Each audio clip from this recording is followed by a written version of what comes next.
here is big, and it's closer than you think. It's not a tournament. It's what you don't see on TV. The cash is real. The stakes are high. They bet big. They win big. They lose big. High stakes live action poker. Live at the bike. Watch it live on the web or play it if you dare at the Bicycle Casino right here in Los Angeles. Hello, everyone, and welcome to Live at the Bike, brought to you by the Bicycle Casino in Los Angeles, California, the first and only webcast of real action cash game poker. My name is Bart Hansen. Tonight I am joined by Terry Crow. We are going to be doing our big unrestricted buy-in, no-limit game. Right now the blinds are 5-10. It's a $500 minimum buy-in game, no maximum buy-in. I was talking to Mo a little bit before the show, and he reassured me that a couple hours in they were going to raise the blinds to 10-20 and make it a $1,000 minimum buy-in, like we usually have. The chips in this game, the yellow chips are $5 chips. The purple chips are $25 chips, and the big white chips are $100 chips. Again, the blinds are 5-10, and let's go around and introduce the table. Seat number 1, who's vacant right now, that's going to be Gore. Seat 2 is Michael. Seat 3 is Steve. Seat 4 is Beth. Seat 5 is Irene. Seat 6 is George. Seat 7 is Damon. Seat 8 is George, and seat 9 is Mo. Terry, tell us a little bit about some of these players. You said that you were familiar with the ladies, and of course we know Mo and Damon. What kind of... That sounds funny. kind of table is Mo, this going to of be? course, solid, aggressive play, sometimes described a little bit loose, but I know that with the women at the table, Beth in seat 4, she is... very loose, very aggressive when she has any sort of hand. And Irene in seat 5 I'm not as acquainted with, but I believe she is loose, tight, back and forth. There's a whole gamut of different styles of play. The other players I haven't seen too much. So right now we've got an ace-king, and Mo's got 8-10. The board is 6-9, deuce 4. And Mo is going to use his position, it looks like, as he had raised pre-flop there, Terry. And obviously the flop did not hit Michael, and Mo takes it down as he bets from position.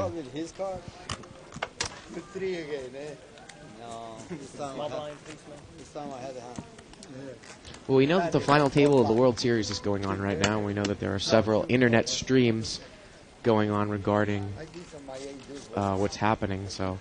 keep us in mind and let us know what's going on at the final table. Yep.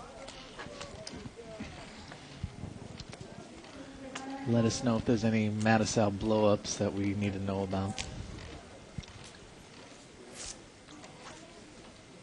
How about this? Watch live at the bike.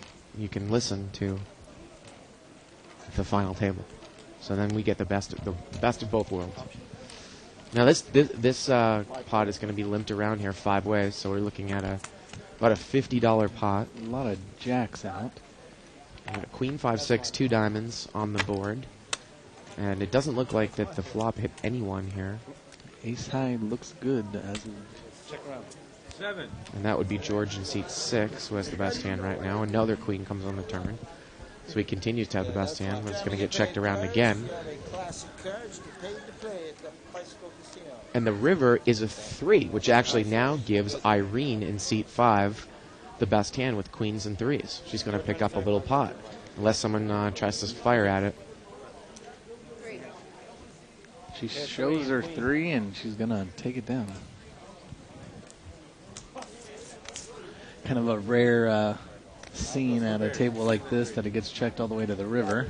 Well, Irene and Beth mostly play the 200 and the 3 to 5, if I'm not mistaken, right? So they're actually stepping up here. And I think that's why Mo lowered the limit a little bit, because he wanted to get some fresh blood in there. And when some of the bigger players arrive, like you said, he most likely is going to raise the blinds in the game to 10-20. Yeah, I wasn't here, but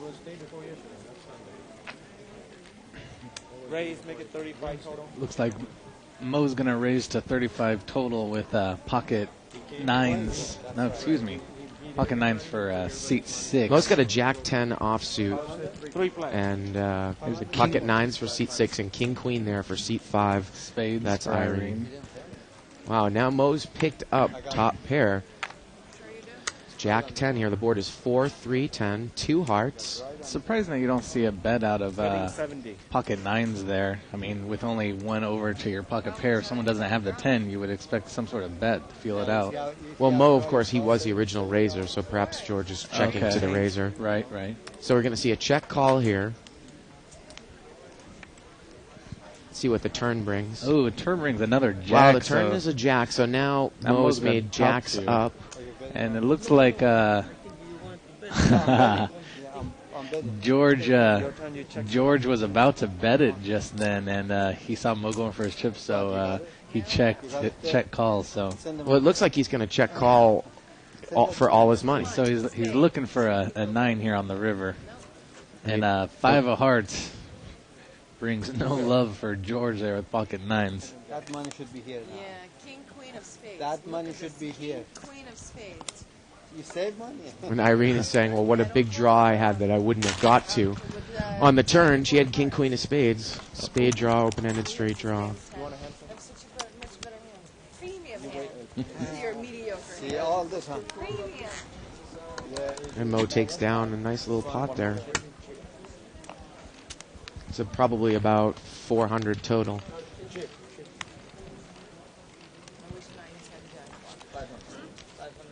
Looks like George is gonna reload and stay at the table.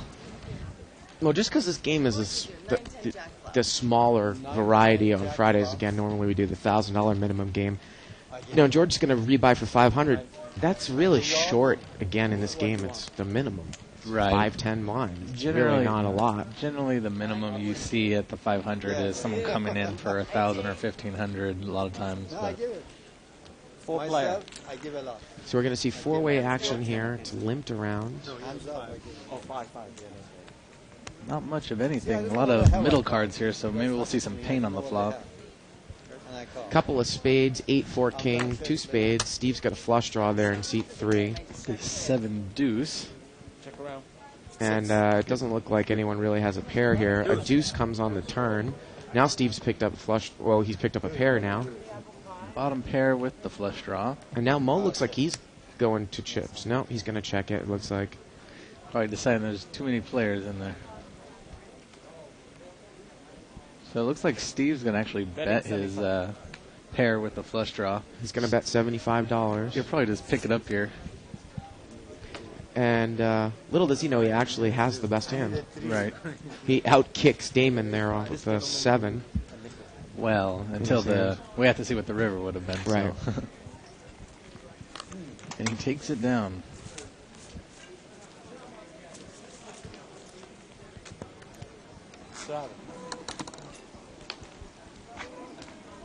Live straddle. And Mo's going to straddle here. Of course, the live straddle is a forced second blind. So he's going to make it 20 to call. And he's going to have the option when it comes back around.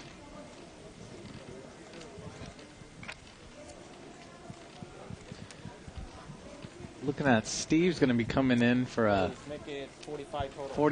$45 bet with his ace-jack offsuit.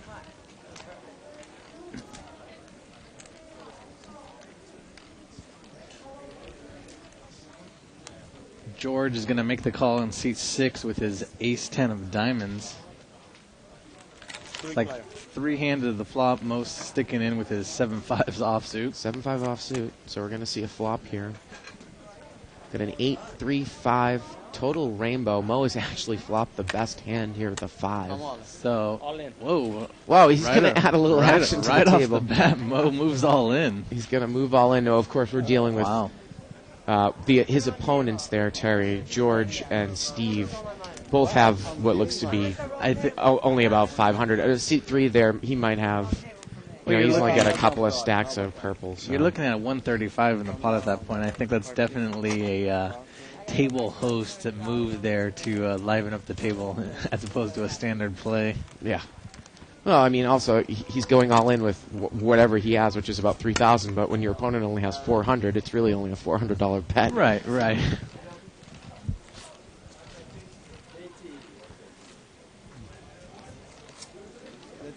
Let me put over there.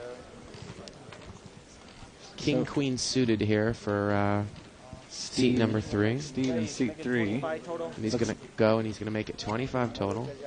Andy, you want to play?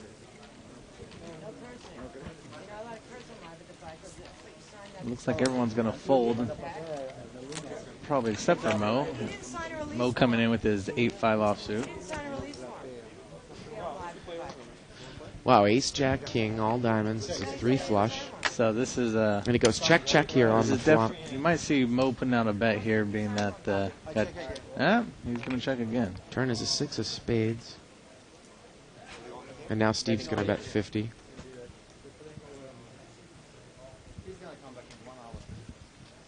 Before he gets here, you have a seat. Looks like we have Betting pit. new player coming into seat 1 there. And Mo's going to muck. Someone else is. And that looks like it's Scott. Nope. Looked like it was Scott until I saw the guy's face. So it is a new player, and he's going to play Blind, big blind. over, I guess, Gore, who was here and then he left to go to Jack in the Box for dinner or something, and he's going to be back in an hour.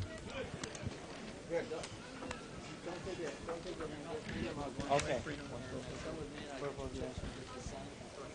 And we will get his name momentarily. And I have not seen him on the show, nor have I ever played with that gentleman. What about you, Terry? No, I have not seen him before.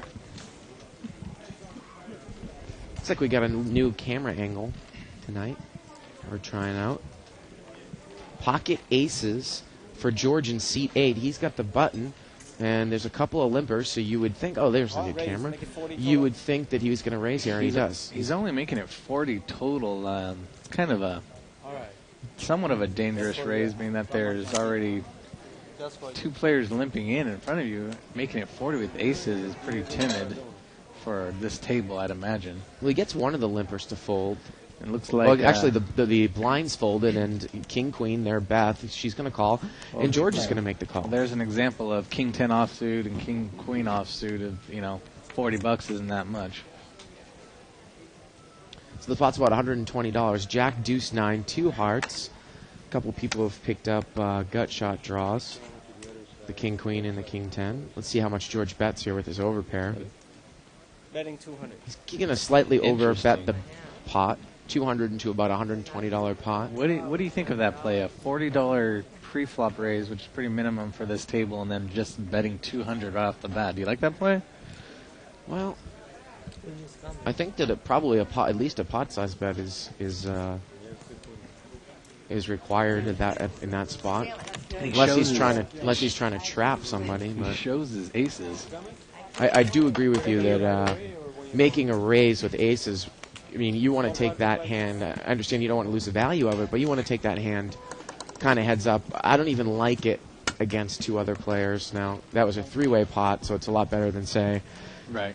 those people that have aces in the big blind after the whole table's limped in who raised the minimum, say to 30 or to Right. 20. But Well, it also looks like George in seat 8. It looks like he's only got about 300-400 on the table, so maybe he was trying to get some chips in there and rebuild a little bit.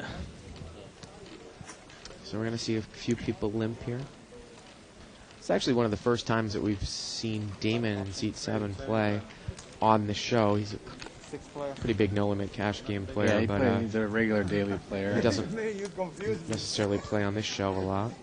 So it's limped around here. I believe it's 6-way action. The flop is ace 3 queen. A couple of people. George's got a flush draw here, and Steve in seat 3 caught his ace and looks like he's going to bet out $50. Michael's got second pair in seat number 2. Looks like George in seat 8 with his flush draw is going to make the call.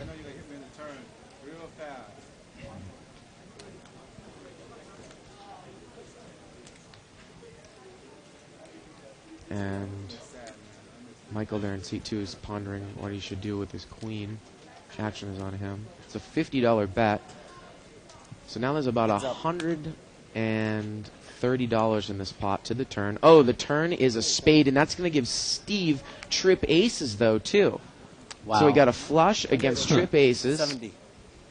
And yes. and George looks like he bets. And look at this. Wow. Steve quickly mucks the ace, and he shows the ace.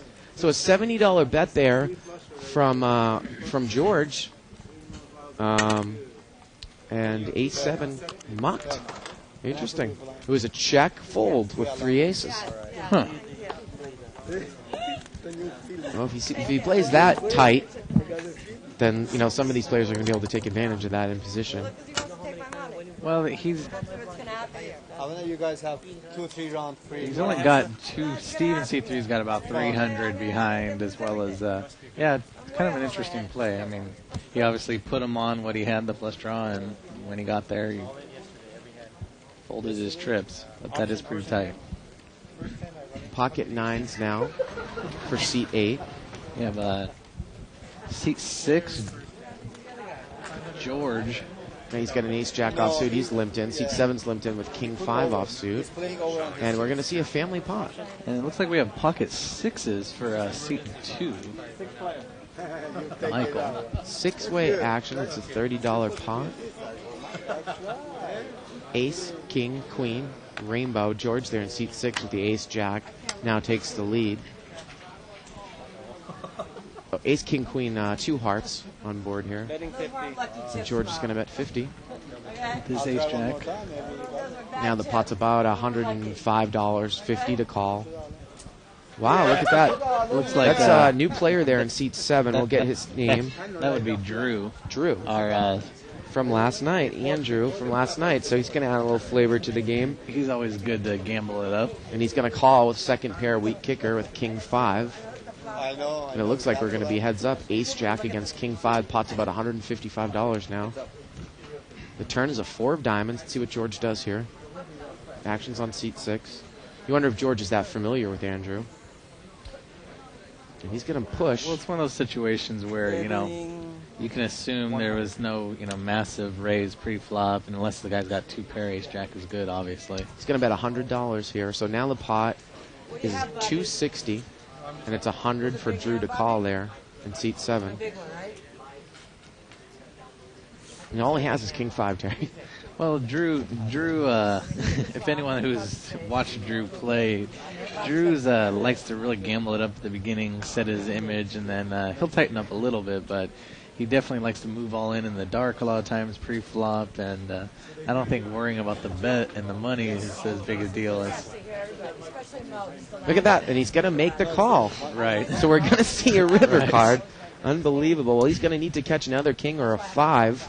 The river's a 7 of hearts, and wow, that might scare George a little bit. No, it's not. He's going to bet.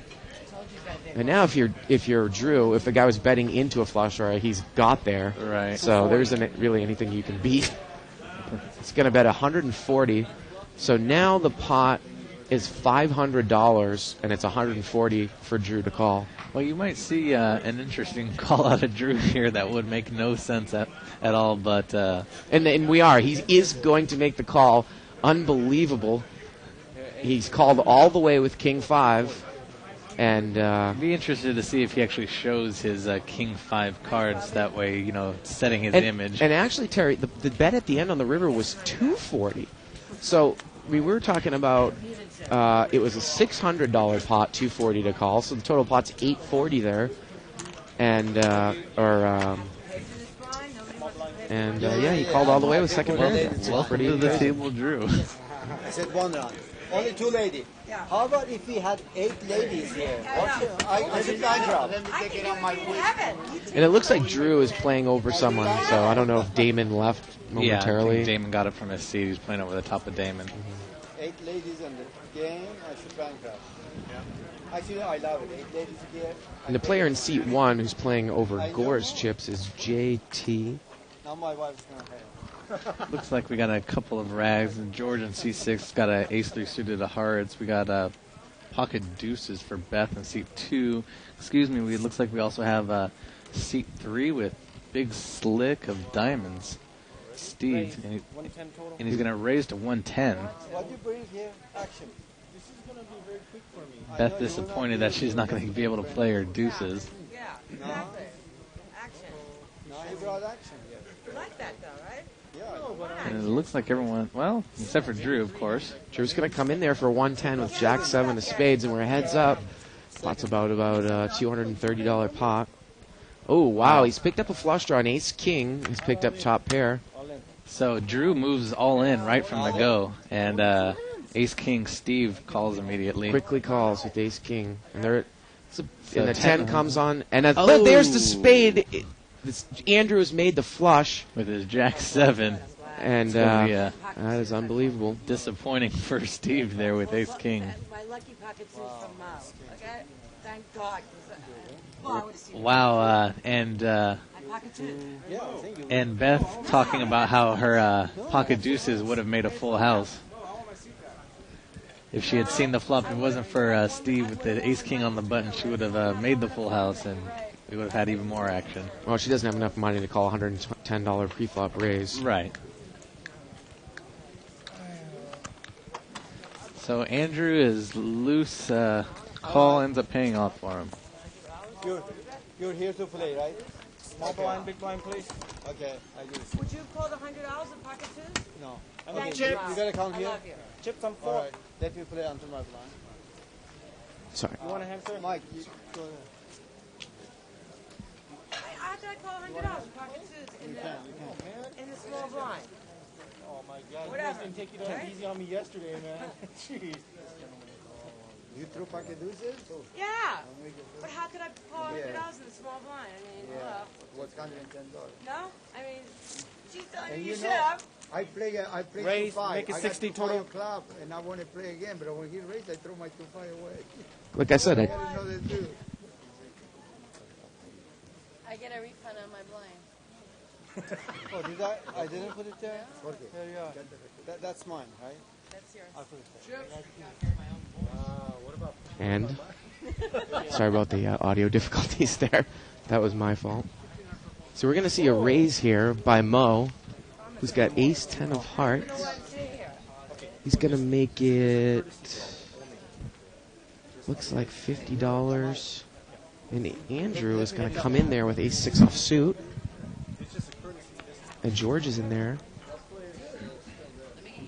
And actually, George folded pocket 9, so now the flop is Jack, King, Jack. Me and you. Whatever you want. And Andrew's going to check here, and the action is on Mo. So you probably see a. Well, I don't know. I bet coming out of Mo, knowing that Drew will call with anything, I don't know if he'll decide to bet it with just his ace. Let you go through. Everything. 50. Yeah, he's going to put out 50, probably a smaller bet than he would normally do. And Andrew folds.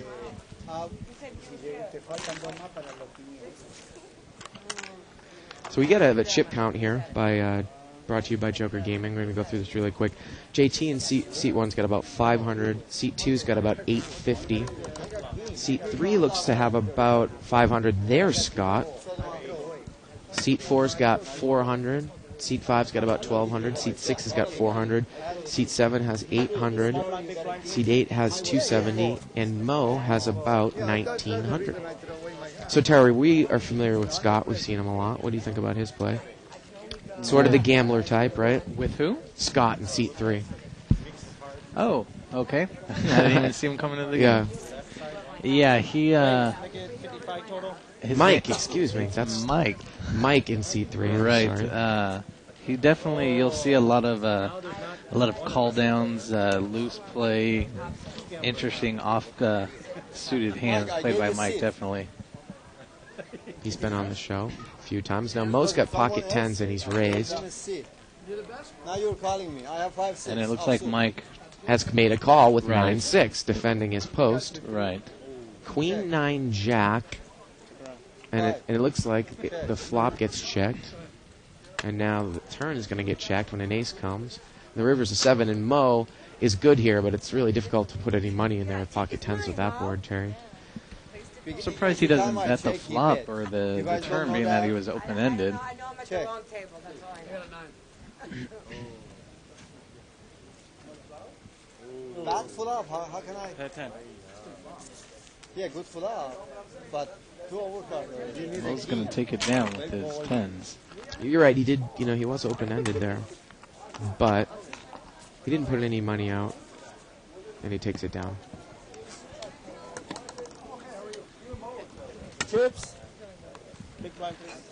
Looks like Mo's decided that when going up against some real gamblers, he might tighten up a little bit, maybe not try to, bluff as many hands as opposed to playing against the tighter players, like you saw with Drew and with Mike, obviously. Yeah, his Mike is Seat number 8 there in the big blind. He's got a king queen suited. under 1/4. Yeah, he asked for it. And the funny thing there? Seat number 5 was dealt out of the hand, which is Irene, and she had pocket aces. That is incredible. And she wasn't there. So And we saw it in the whole card cameras. Okay. That is So she got Crazy. asked to be dealt in for the for the jackpot. possibility of the jackpot, Right, and she had aces. Wow. And she would have gotten, at least a call from the big blind with king queen suited. Well, she Sure. would have made a set of aces also Yeah. on the turn. Yeah.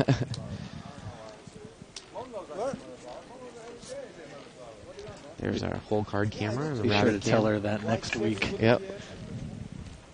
Looks like Mo's getting up and he's going to allow somebody to play over. Your turn, ma'am. That's his. Mike here again, when we talk about him being pretty loose, he's limping in here with ace 3 offsuit. And we see a lot of garbage. 10 white. And we're going to see a 5-way action to the flop. It's about a $50 flop. Got an ace queen 7 rainbow. Sometimes garbage is good. Yeah, and Mike's going to catch his ace with the ace rag. See if he's going to put out a bet with it or not. I think it's about $45, so about the size of the pot. So 45 to call, and there's approximately $100 in there now. Sure, we'll get a call by Drew with Yep. his middle pair, queen 10. Now the question is, how long does he call for now? We're not playing blackjack. Oh. The turn is a 4. Mike's going to bet 75 into about a $150 pot. I busted. And now Andrew's going to let it go. There's an example of how the 500 And the game, rabbit, you the rabbit game actually showed a 10 of clubs, so he made 2 pair at the end. definitely an example of what I was saying of how the 500 game plays a little bit differently. People play a lot looser, a lot more chips on the table. Big blind, sir. That won't be long. That won't be long. Pocket 7s Oh, straddle. for seat 7. And Mike is straddling here out of seat 3. Gambler like you. And he loves to raise his straddle if no one brings the pot in for a raise before him. I think it's 60. Raise. Make it 60 total. Looks like there's a $60 raise from Drew. Drew. Pocket 7s.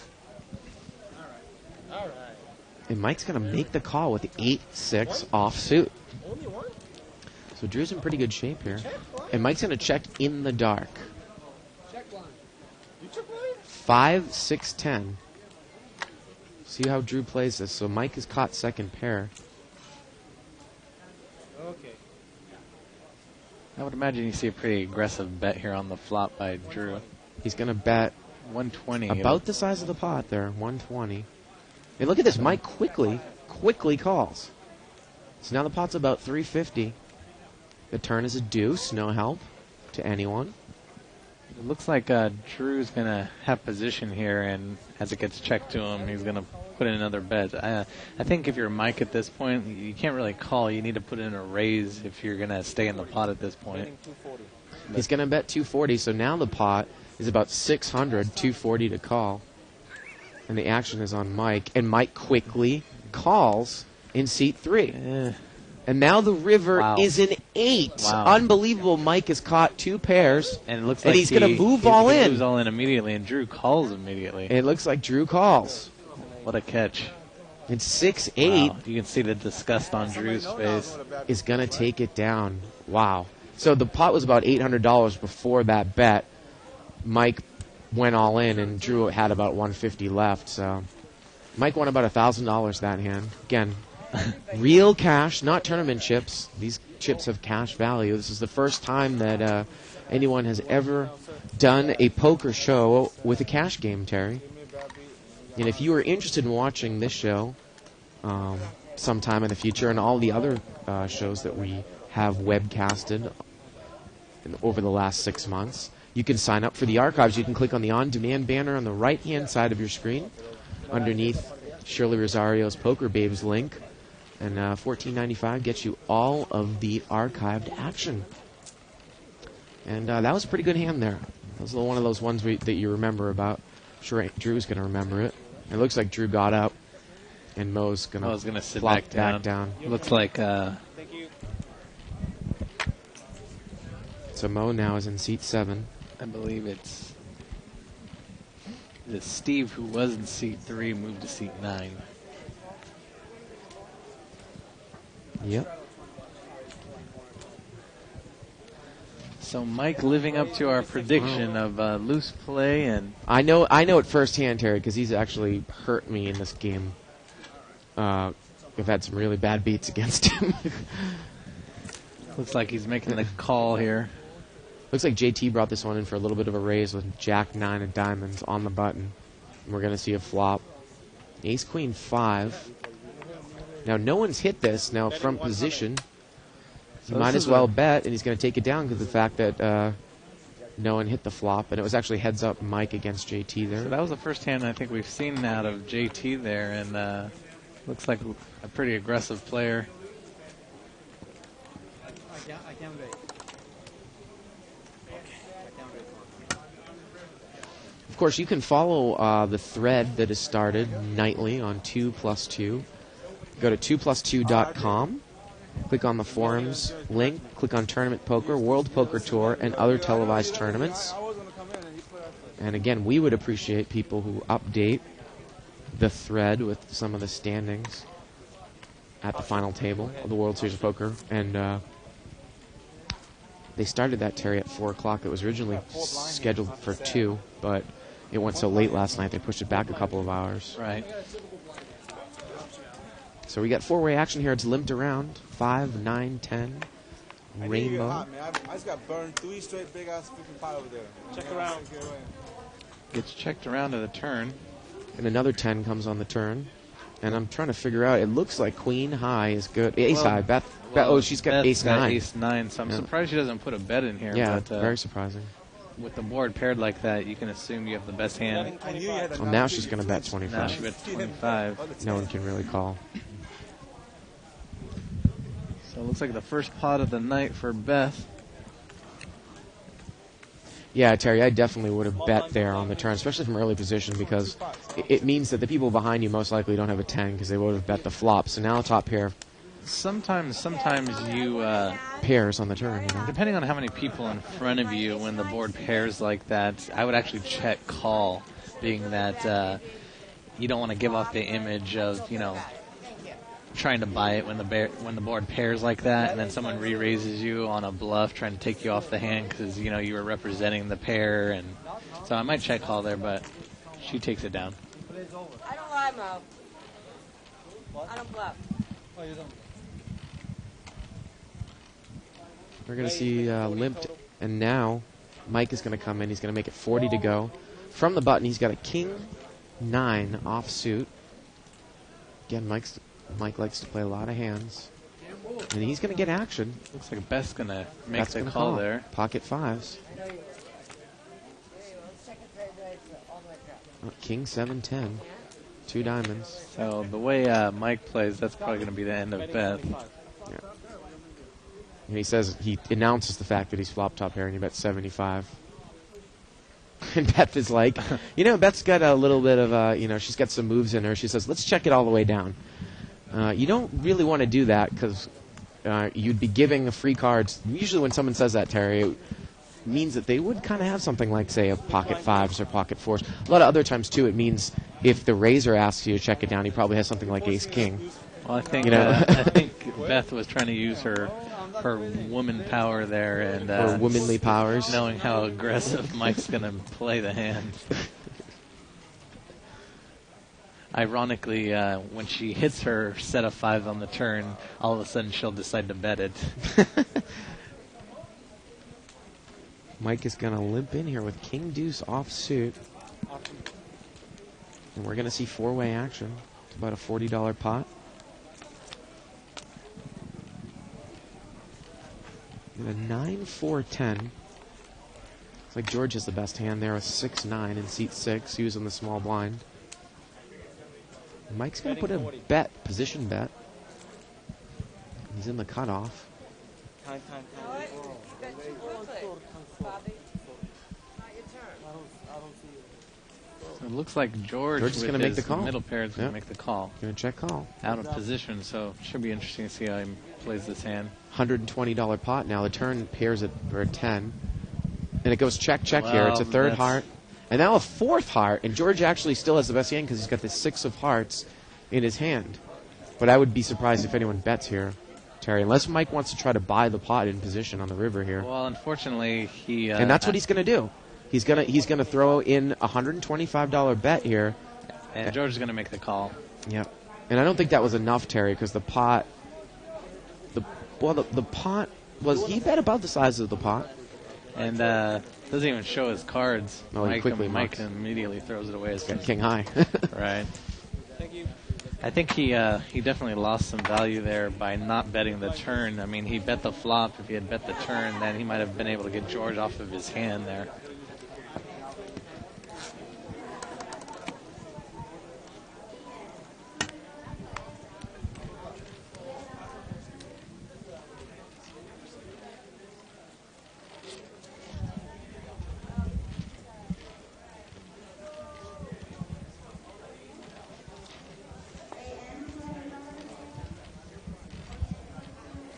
No chop, no Good chop, job. chop. Good job.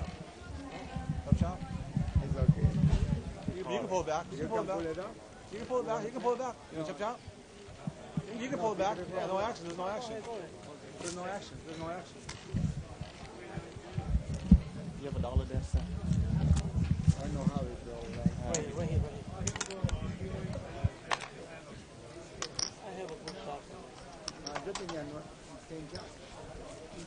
Oh, you got two. Yeah. But it's only 3 pairs. Little chain ticket player. Yeah. So again, looks like we're having some... Did we have some movement, some musical chairs, people coming up and down? No one seems to have really settled into this game yet, Terry. The other thing, too, is that we normally start our TV game a couple of hours beforehand. I know. He got a lot of money. I know. He got a lot. And for whatever reason, it only started a couple minutes beforehand tonight, so the stacks are not that deep. And you're gonna see people starting to settle into the table. Looks like the Right. girls have gotten up for a smoke break.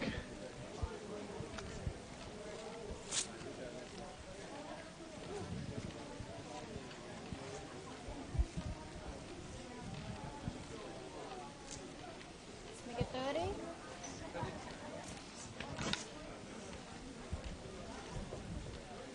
So we're going to see a $30 raise here.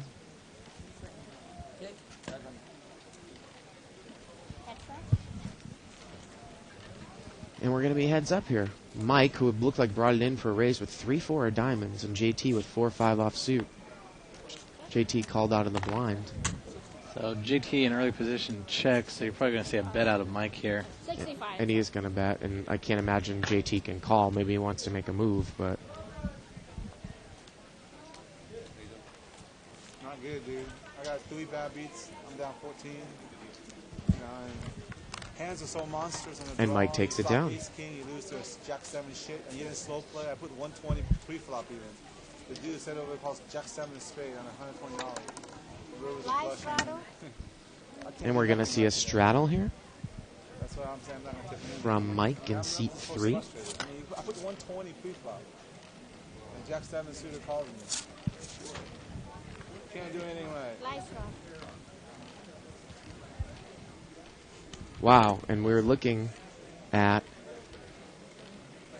poker wire right here, and Matisow is out of the main event. Terry?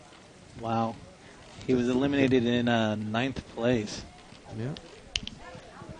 Now, George here in seat 8, he did not raise, it looked like. He had pocket kings, and there was a straddle. Bet one. And he's going to bet 100 now, and he's going to take it down. So I wonder if Matisow cried. Well, being that he was in there, I'm sure he's happy with $1 million, but the fact that he was eliminated in 9th, I think... He doesn't even get a lot of TV time for the final show. He'll be definitely upset. Yeah.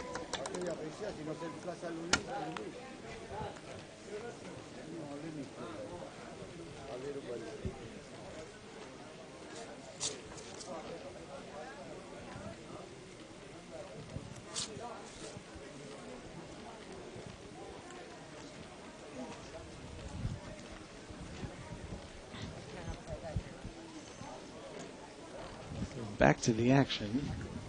So now the only person that's really, I guess, a so-called pro at the table is a guy by the name of Andrew Black, who I know plays in Europe, but... He's from Ireland. Yeah, but everyone else really is kind of an unknown left, which was really kind of to be expected with such a big field. Right. Jack 7 here on the flop. It's a rainbow flop. No one really has much. It goes checked around. The turn is a 9. That's going to give George there in seat 8. Looks like he bets out $30. The best hand with ace 9.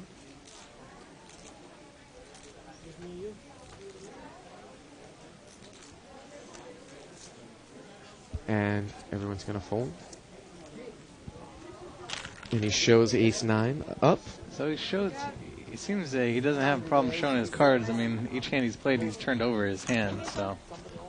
You know, it's interesting. I was trying to get some information, Terry, about some of the players that are left on the table last night, and I couldn't really get any info about if some of these guys play, say, online and are unknowns. If any of them are poker pros online. It showed the listing of all the different players and where they were from. It looked like there was, the Andy from Ireland, and then a gentleman from, I think it was like Norway, and essentially there was only, I think, a couple people from the States. Yeah. Maybe half of the table. Mike, tell him what passed Pennsylvania. Jack 7 of spade. Now he feels it. Okay, it's the same guy. So don't tell him a shit. Seat 2 there, we haven't seen him play at all. He's got ace-queen offsuit on the button, and he's just going to limp there. Wow, that's a pretty tight play. There's a pretty tight player when there's and then it looks like... Mike is raised here with 6-7 offsuit. Right. Now this is a play that Mike likes to do when he's limpers. Now this wasn't straddled, but still do it in the blinds though too, Terry. He's going to raise. I'm really if there's surprised limpers. you don't see a raise there by ace-queen. So the pot's about $160 here. Jack 3. Now Beth called out of the big blind with King Jack. Let's see what she does here. I would. She's going to bet $50. Being that Mike's in the hand, I might have checked the flop there. JT folds. Everyone folds. Yeah. Wow. So. Well, normally I'm a pretty big proponent of not slow playing. Now, a flop like that, there are really no draws there. Right. And you're right. If you have an aggressive player that might try to steal it on the turn, I think it definitely would have been checked to the turn, obviously, and then Mike would have put out some sort of bet there. But she takes it down. And there was actually, with the pre-flop bet there was enough in the pot to bet about $50 and take down and not have to get involved with anyone.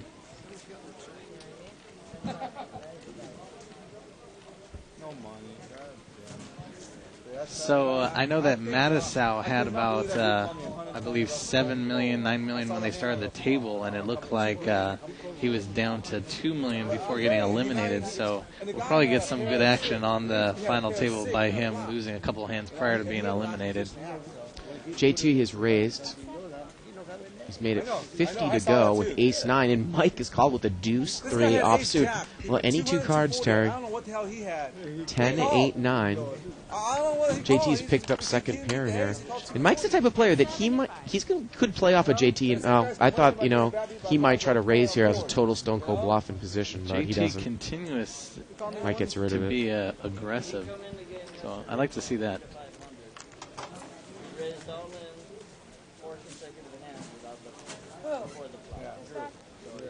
Oh, this is the interesting same guy? article in Oh Card my Player God, oh, magazine Oh my God, this is the same guy? this past issue, Terry, about Scott Fishman and about how he just plays so many tournaments online. You know, he tries to log over 30 tournaments a week, Right. and that's how he gets a lot of experience. So again, I wonder if some of these guys are big-time internet tournament pros that are at the final table.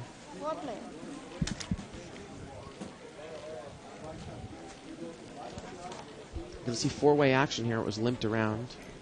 Flop is a jack, deuce, deuce. And seat 7 there. He's going to bet with jack 10. That's a new player. His name is Riyadh. Or Raid. So he bets, and he takes it down. I mean, this is a girl that I never slept with. Oh, thank you. Interesting table talk. I'll get you when I win, okay? I always get you, Marvin, and who else is looking? The other black guy. I win. Mandela. I only won here once. You won here. Pocket queens here for Mike in seat 3. 1 out of 7. I'm even. Today I'm. He's going to make it, looks like 30 to go. I was even exactly yesterday. Or it looks like 50 to go. He's raised it to 50.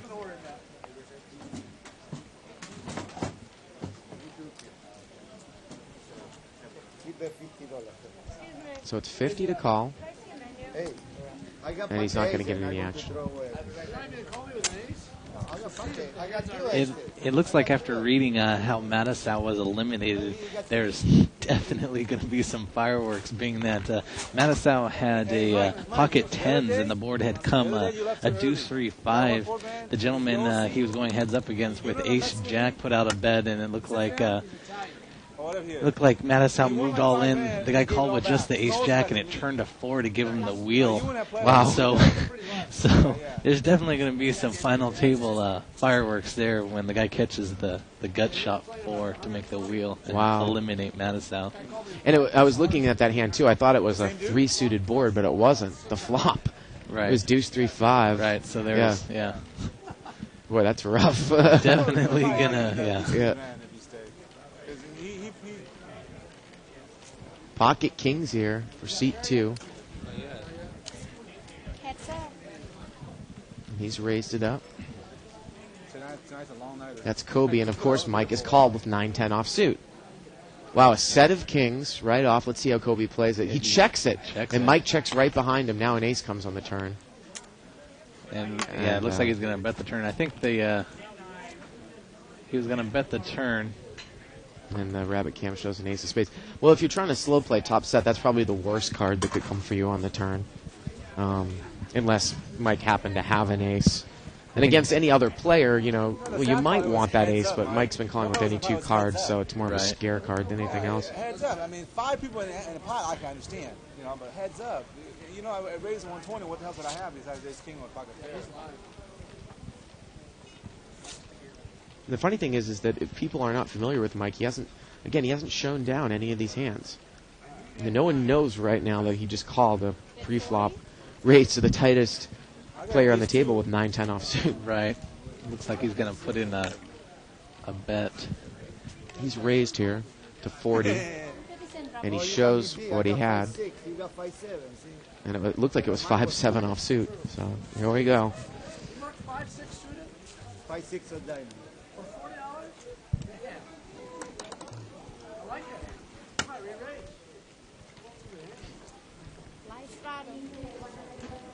And he's going to straddle here.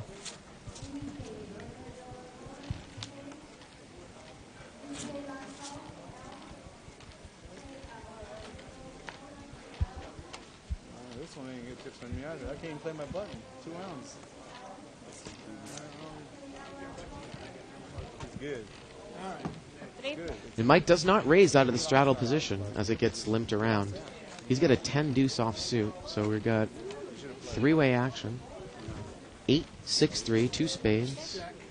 Kobe looks to have the best hand here with 2 pairs. He's flopped top 2 pairs and he's checked it. Now a 5 comes on the turn. So he's trying to wait and get somebody to catch up, but no one's going to call. Kobe's definitely proven to be a tight player. Hey, amigo, I'm sure you're happy when he call you with that when you're ace jack, you know? Well, he's tried to get a couple of tricky moves and he's let some free cards go by. I was like, what A couple times. I saw that. No, but I mean, he's like, oh, the dude's like, I don't know why he's even playing poker. He just likes to gamble. He only likes to, like a high goal or something like that. He asked me if he was a good ball. I say, yeah, you get a good ball. I don't know the dude. I never played with him. I never played with him.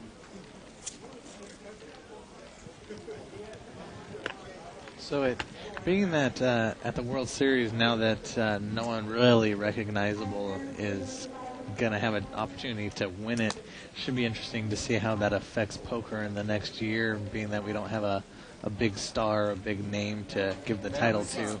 Well, I'm probably going to tell you that the 9 people on the left on the table are all going to become big stars.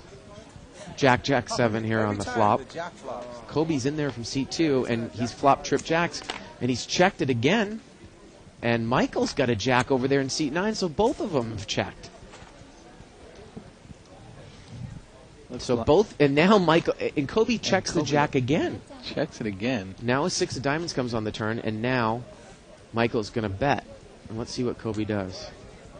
It was a $50 bet, it looked like. Kobe just calls. And Kobe just check calls. So we're heads up here, 3 jacks with a 4 and 3 jacks with the deuce kicker. The river is an ace of diamonds. Let's see how this plays out. I think it'll be check call here. One-handed. Looks like, yeah. He calls. And that's exactly what's going to happen. It's going to be a check call. It's going to get chop. But it's going to be chop because the river was an ace. Nice hand, sir. Nice hand. I like my kicker a lot. And of course, the chances of that happening were pretty high because they were drawing to full houses at that point. Right. The only card where Kobe's kicker was going to play is if a 5 or a 3 had come there on the river. Big blind.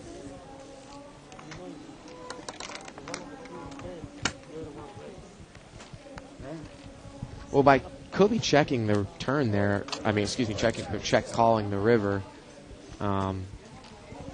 you wonder if he was worried about his kicker with the 4. But we have seen Kobe now sandbag 3 big hands in a row. Style's probably just to play tight and let everyone else do the betting for him. It's 60. Mike is going to raise out of the blind to 60. He has ace 10 of diamonds. George is going to make the call. Seat 6. He's got king queen offsuit. Kobe had limped in with an 8-9 offsuit on the button. And the way that he's been playing, I would doubt that he's going to make this call. Right. Oh, he is going to make the call. So we get about a $180 pot. To the flop, 3 ways. Jack 5 king. And George has got top pair in seat 6. Let's see how Mike plays it. He's got a gut shot. He's going to bet $80 here. So now the pot. I think you need to It's see a about raise here 260. out of George. I don't think you can really call. And he does make the raise to 200. Yep. So 8-9 quickly mucks Kobe on the button. And Mike has got to be worried here. Now, it doesn't look like George has enough chips in front of him for Mike just to call to try to peel to the gut shot for the queen. I like the raise because, if you just And he does call, muck. then you're going to have to call a big bet knowing it's Mike Right. on the turn, Right. George will take it down. Thank you. And again, in order really to make that type of call, thinking that you want to try to spike your jack, you'd like to make 10 or 11 to 1 on your money. So he had made it 200 total, so if he could have made, say, 1,000 or 1,200, he might have taken one off. But again, it doesn't look like George has that type of money in front of him. But I have seen Mike make those calls because he's done it to me before. He's peeled off to a wheel when I had an overpair. and I had bet $300. And he actually ended up making only $1,800 off of me. So if he makes those calls in the long run, I win, but not short term. Kind of an interesting raise by George in seat 6. Yeah, he made it 15 with ace 6 of spades. And everyone's in there. A pot builder. So it's about a $60 pot here. Jack, 4, 10, 2 diamonds. Seat 7 has got a flush draw and a pair, so pretty powerful hand there. And no one else looks like they caught anything here. Bet 50. So Riyadh's going to bet 50. And Mike is going to call with the King 7. Terry, is this because he's going to make a move here on the turn? It's got to be, right? He really has nothing. The turn is a jack. Well, I think if he's going to make the move, he needs to make it here. He gets the check. Well, that's what he's got to be setting up here. Bet 150. And he's going to bet 150 here. I think it was, The pot is about 150, so he's betting the size of the pot in 9-10 calls. So now the pot is about 450, Wow. and a king comes on the river, and it gives Mike the best Wow. hand. This is unbelievable. I think they'll get checked. I think it's here. probably going to get checked. It's going to get checked here unless Raid's going to bet it. He bets Well, 150. he's going to put one of those blocker bets in there. That's definitely. And look at this, Mike folded. Jack 10, only one way. Wow. Wow. Jack 10. Mike folded. What an interesting hand. He made the top pair there on the river. Riyadh bet, and Mike folded. And again, that's one of those blocker type bets there, Terry, where he really doesn't want to call a giant bet that Mike will make, because Mike could be bluffing with anything. But he's trying to bet the amount that he's comfortable calling with, and he got Mike to actually fold. I don't. That was surprising. I think his bet to slow Mike down actually ended up having an effect that he wasn't expecting. At least we weren't expecting Mike to fold there with top pair. That's definitely interesting. Again, and you look at the odds, he's betting about $150 into an $800 pot. So Mike's getting 4 or 5 to Really 1 on his surprising. money. You're raising that, right? Huh. Actually, he was betting $150 into about a $500 pot, but still, Interesting play. that was definitely a clear-cut, what they call blocker bet, stop bet, and it worked, and Mike mucked top pair there. Now, it would have been more clear-cut to us if Mike hadn't made top pair, That's and Riyadh had made a bet like right. that. And Mike You'll see a folded. lot of that in smaller games where. 1 second. Ace, queen here on the flop. I see a lot of those kind of bets pre-flop in smaller games when you're near the blinds under the gun in early position with like a middle pocket pair, like say 5s or 6s. You'll see someone make it like $10, $15 so that they don't have to call a big bet, hopefully to get away, putting in a small bet, so that they can see the flop. You'll see a lot of those kind of plays. That's how it goes when you lose money. That's how it goes when you lose money. For pre-flop you're talking about. Yeah. It's one of those raises where you see people at the table shaking their heads like, well, why raise it at all if you're just going to make Yeah. it double the blind? Well, I think that's the case. Is you don't want to see, someone put out a huge raise in front of you. You guys, no, I had to though. I had to raise. I was suited. If I wasn't suited, I would make it 25. Action is on seat number 9 here. He's limped. JT's going to come in with pocket 4s. Kobe's got an ace-queen offsuit in seat 2. Mike's going to come in with ace-10, and Beth's in there with queen-10 suited. So we got 7 players here to the flop. It's about a $70 pot. King 7-10, 2 spades. Michael there's got king 8 in seat 9. And it did not look like he bet it. And it gets checked around. The turn is a 9. Now that's going to give Who has a straight? Michael, still has the best hand. Riyadh's picked up a pair of 9s. George has got an open-ended straight draw there. And Kobe, he's going to bet with what looks like just a gut shot there. Interesting. The first time we've seen Kobe actually come out of his shell is when the entire table is in play, and he's got nothing but a gut shot. It's kind of Gotta make you wonder. It's a $45 bet. Now Mike calls with ace 10. And it looks George is in there with 7-8, a pair and a draw. Looks like Michael made the call with top pair king 8 Yeah. with Yeah. his open-ended draw. So Right. pretty strong Couple hand. people with pairs and draws. Let's see what the river brings. I would like to see a club. And here. the river is a 6, and that's going to give George and Mike both have straights. And Mike is going to bet. He's going to bet $100. The pawn is laying about 300, so he's betting 100 into a $300 pot, and you would assume that George is going to call here as well. Right, so it's like they're going to chop it with their straights. Yep. Doing good? Look at this. Interesting He's slow. play. He's Wow. slow rolling it. Wow. That's a interesting play there by Michael, who slow rolls, turns over his king and says, is this good? And you actually hear Tim, the floor man, give him a little grief about doing that. He can't do anything. He had the best hand. Interesting. until the river card. And the people saying, well, Kobe had the best hand to the river card. Well, Kobe actually did not. Right.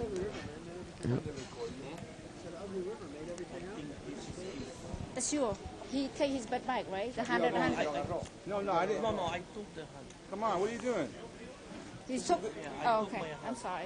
I thought it was the I was money gonna say, right there. what the heck? I'm losing $1,400. That's another bad beat. Was my mistake because I took. Thank you. I wasn't gonna say anything until All right, small blinds.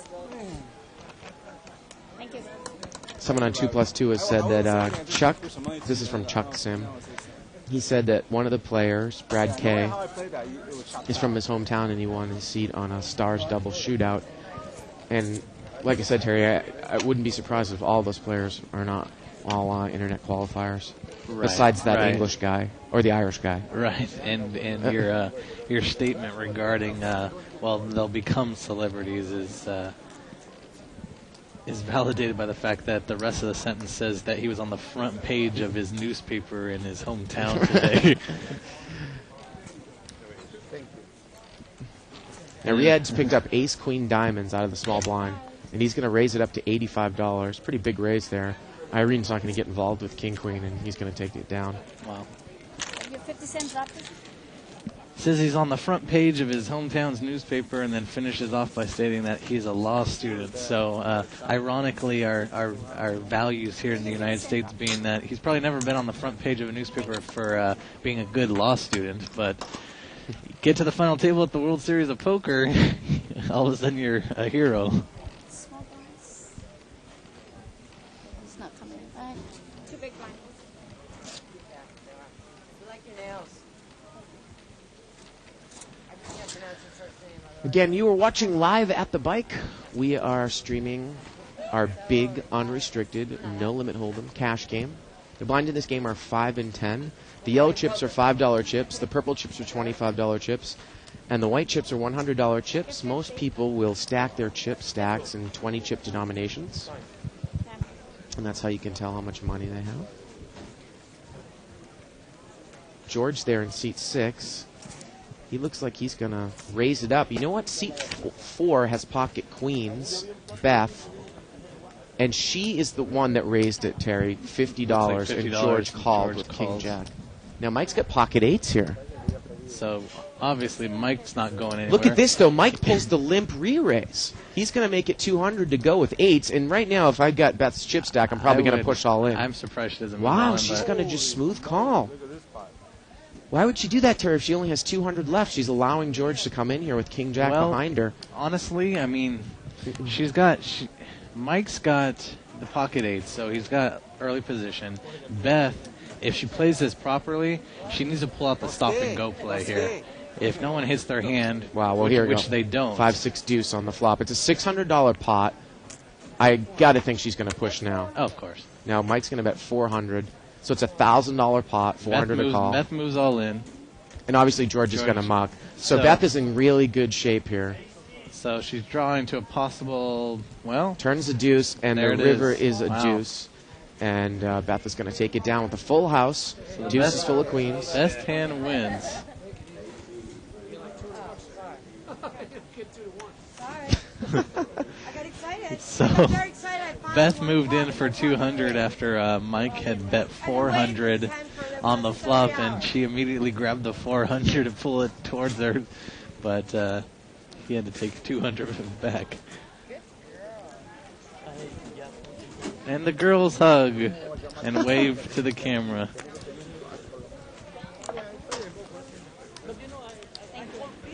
There's no crying in baseball. You becoming like the other Korean dude. You know? That's what I told him. Amigo, somebody could have pocket king, somebody could have pocket jack. Small You brand don't about get it already. lights rattle.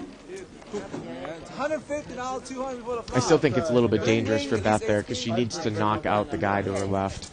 I Now think- she actually ended up winning right. an additional 200, but she gave him the opportunity to flop a king, which, it's different if you have aces. Even still, I wouldn't really slow play the aces like that, but queens are very vulnerable to two overcards. Well, I honestly, in her position, I know what you're saying, but being that it's Mike, he's raising to 200, so he's not going to go anywhere for an extra 200. And I guess you could assume that if George in seat 6 is willing to call 200 because he's got a strong enough hand, then if you move all in for 200 more on top for 400, he's going to call anyways. So I know what you're saying, but I think that stop and go play, if no one hits their hand, would definitely work for Beth just to move all in after everyone takes a look at the flop. Well, this pot's been limped around, and George had the nut flush draw on the flop. Now he's picked up top pair with his nut flush draw on seat 6. You'd think he's probably going to put some money in here now. You like that card? Damn, baby, you like that And he card? is going to bet Mike there in seat 6. He's going to make it $50. And I don't think anyone can call her. Look at Mike coming in with the deuce 9 offsuit after he just got a beat. Actually, he was in the big blind there. We have people missing in between. You lie. You lie.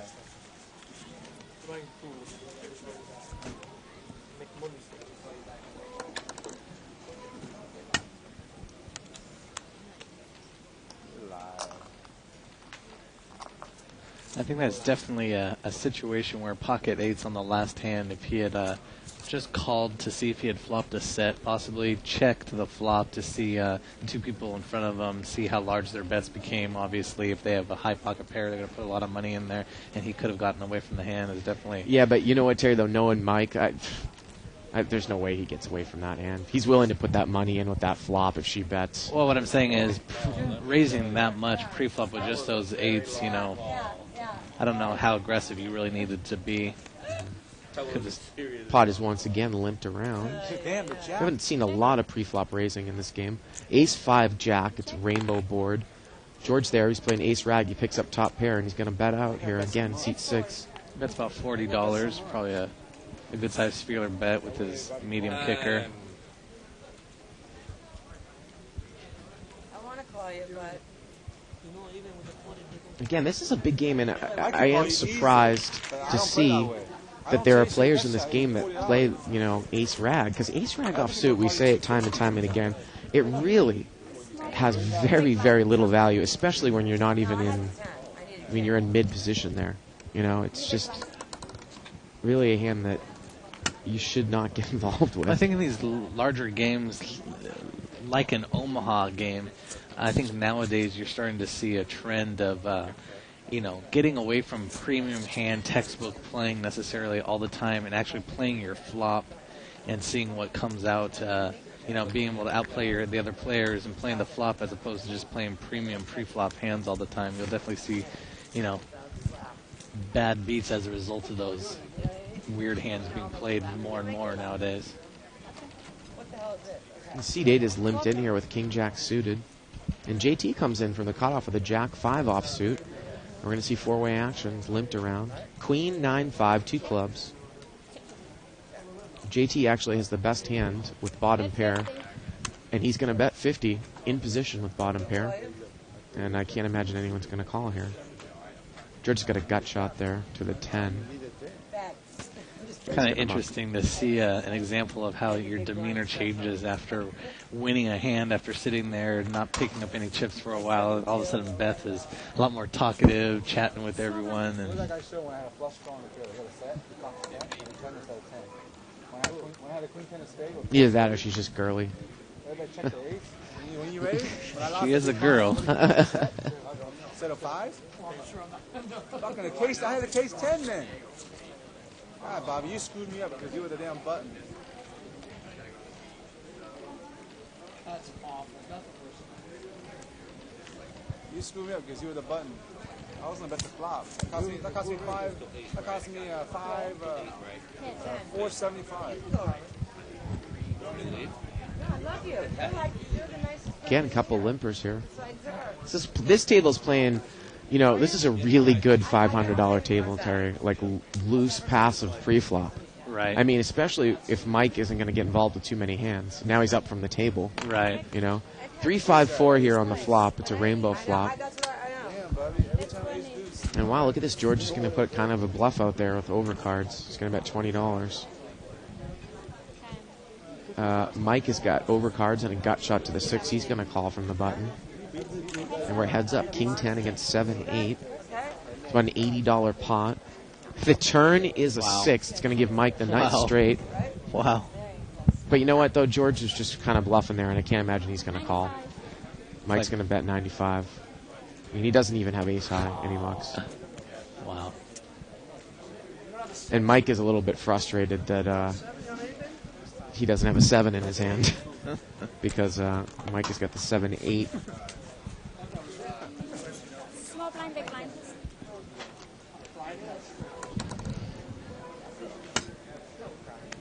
But again, if Mike is going to make that call for $20, Terry, on the flop, he's only getting 2-1 from the pot. Now, if he's going to make that call, in order for that to be a profitable call, he has to take into account the fact that he might be able to move the guy off of the hand. Because if he's doing it for pure odds and pure card sense, he doesn't have odds. Because it's 10-1 to hit your gut shot. Now, maybe he thinks one of his overs is good or 2 of his overs is good. But still, I think that you can see sometimes he'll make that call because he thinks that he's going to be able to win the hand by bluffing at it later on anyways. Right. So, three-way action here. 8-6-4, 2 spades. And it gets checked around. Turn is a queen. Looks like George is in the lead here with 3-4. Seat 6. 50. Yeah, this is the first time we've seen this guy make any kind of move here in seat 7. He's going to bet 50. He's got king jack. Mike again has a gut shot. The ace 7. He mucks. And George is going to lay down that bottom pair. Bottom pair was good. Yep. 7-5. Don't you do your little eyes? I know you're not playing 7-5. Thank you. Yes. Ace, queen. You're lucky. You're lucky. A good player. 7-5. And you Small blind, big blind. What is that? sugar-free apple pie a la mode. Sugar-free is the key word. Only at the bike. Only at the bike can you get sugar-free apple pie. And then put a big scoop of vanilla Ice cream, yeah, on top of it. Play with action. It's 75. Mike is going to bring it in for 75, Terry. He's got only jack 6 offsuit. And like I said, you know, if Mike wasn't on this table, this would be an ideal table. Right. And look at this. Kobe's going to make the call with king 10 offsuit. So maybe he's been watching Mike. 3-6-8. Mike has actually flopped a pair here. 150. He's going to bet 150. So he's betting about the size of the pot.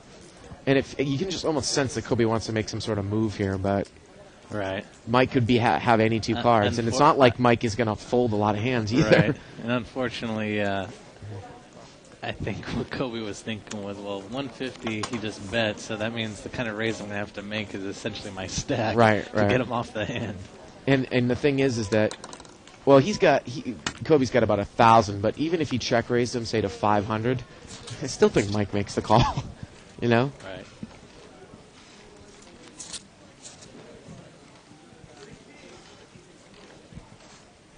Definitely need to identify the players that you can't move off hands very easily and stay away from bluffing. I think Kobe's getting a little bit frustrated. He's been playing so tight and hasn't played a lot of hands that, you know, he's starting to loosen up his requirements a little bit. Mike's going to bring it in here for 45. He has ace 7 suited. And Riyadh there in seat 7, he's got ace 8 suited. But, you know, the chances of an ace flopping here are slim. And if Mike can dodge an 8 on the board, he should be able to take this one down in position. Wow! And one of the aces comes out. Ace, 3, queen, 2 diamonds. So it gets checked by... Yep, Riyadh checks. Mike bets 125. He makes the call. He makes the call. So now the pot's about 350. Unfortunately, if he doesn't decide to bet the turn, Raid here, it looks like he's going to make the move. He's going to bet. The 200. Representing a flush. Looks Third like diamond a comes. pretty solid player. He And there, see, Mike just makes the call. Right. And Mike is out-kicked here. Now, of course, it could be a chop pot. Let's see what the river brings. The river is an ace. Wow, but it's also the 4th diamond. 4th diamond, too. But Riyadh's hand plays. He has the best hand. I think it's going to be it might be a check here. Riyadh does check, and Mike is not going to decide to bluff at just in case. He checks, too. And Riyadh's going to take it down. His 8 plays. Wow. Yeah. That pot there was about 600 to 700 at that time. You're right. That's a very, very big scare card on the turn. I'm kind of surprised that Mike doesn't bet a pretty large bet on the river, being that if Riyadh had bet the turn and he had, say, caught like a 7 high flush, I think he definitely, with a large bet, he would have been able to get him off any flush, being that he got counterfeited by the 4th diamond there. Especially when Mike makes only the smooth call when there's the 3 diamonds. Yeah, maybe Mike had, say, like a top pair with a diamond kicker, high diamond kicker. I think the way Mike was probably looking at it was, well,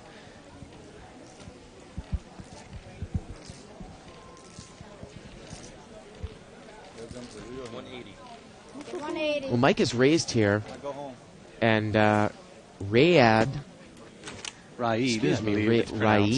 he's re-raised to 180. He's got pocket 10s, and he quickly takes it down. 50 cent drop, please. 2 kings or 2 aces? Only showing when you pay. You don't pay, you don't see. I pay if they gave me just 5. You don't pay, you don't see. Thank you, sir.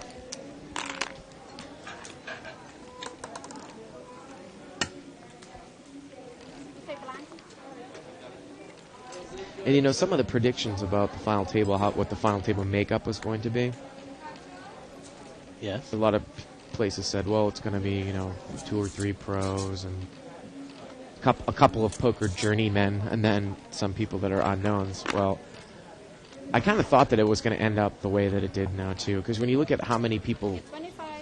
are known in the poker world compared to the size of that field in the main event, it was just kind of... I wouldn't have been surprised if there weren't any names on the final table at all. Well, I think I wasn't going to call you heads up. I think it really actually just panned out to a couple of hands holding up, being that Raymer was there, Ivy was there, Yeah. Mattisau was there, and they got knocked out before the final table.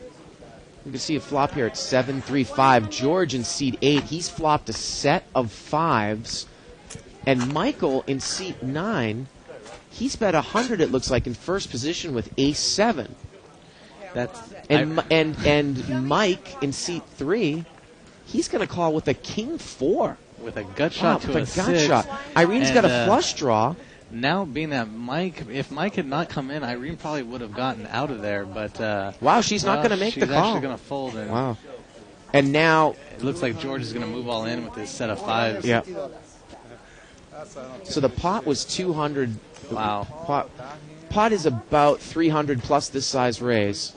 And Mike leaves really quickly. Everyone leaves after he moves all in. And, of course, George shows his a set of hand. 5s. Every time he plays a hand, he shows his hand. Yeah, a little bit. So a pretty good-sized pot there for not having to get involved. Now, obviously, a case can be made. Well, first of all, I don't understand why Irene...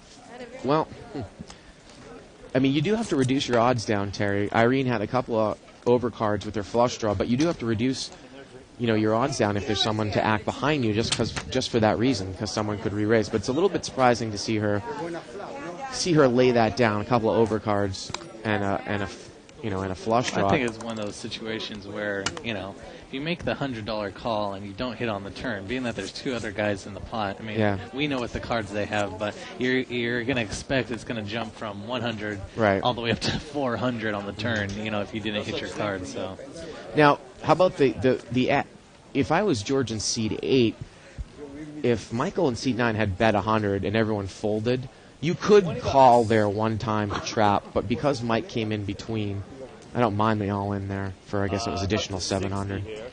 Was it that much? Because it didn't look like he had that many chips. I think with two players in the pot, obviously, you're going to need to get them off the flush draw. So heads up here, ace-9 against ace-4. King 6-10 on the flop. 2 hearts. Goes check, check. The turn is a 6. And now, seat 3 is going to bet out Mike, and he gets Michael to fold.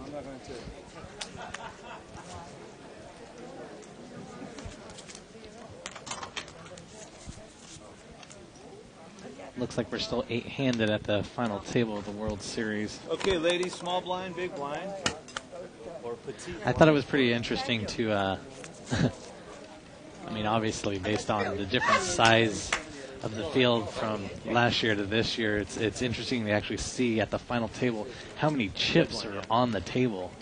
I think you can remember the chip stacks when Raymer and David got heads up, how their stacks weren't nearly as large as how many chips are in play right now at the final table, being chip leaders got 12 million. Pocket kings here for seat 6, and George in seat 6, he's just limped in. He probably was trying to do the limp re-raise, but it's not going to get raised here, Terry. So let's see how he plays this. You got 8 people in the hand, and George in seat 6 is in there with kings in an unraised pot. And look at the flop. Deuce 5-3, 2 clubs. And of course Kings is going to have to throw a feeler bet in here and see where he's at. And it looks like he's not going to have a lot of trouble here. 150 here. But look at this. Wow. Michael raises to 150. He's got top pair. He's got queen 5. And this is the problem with kings here, Terry, in an unraised pot. You have no idea where you're at. Right. Pretty coordinated board. Deuce 5-3, 2 clubs. This is where you're kicking yourself for. Yeah. Now, usually if you You're going all in? But he's going to go over the all in all the time. All in. Yeah, I understand. This is my money? That's the raise right here. And look at that. He throws it away again. Wow. 4-6? Kind of a... And he shows the kings. I don't really understand that play. You just bet half of your stack to raise someone off, and just because they move in for 150 more, you throw away? I don't exactly understand that play. Looks like a little bit of frustration coming out of George in seat 9 there. Well, that's Michael in seat 9. Well, of course, George, in a game like this, because Michael looks to only have about $150. Dead blind. That's $150 more. That's not that, bad of a play. It's not that risky of a play. Now, if Michael's sitting there with $2,000, he probably has to release kings at that spot. With. I'm referring to Michael not making the call. Oh no, I understand that, but I'm saying. George moved all in after Michael raised. That's not a bad call. But it is if the guy's got 2,000 in front of him. Well, of course. Yeah.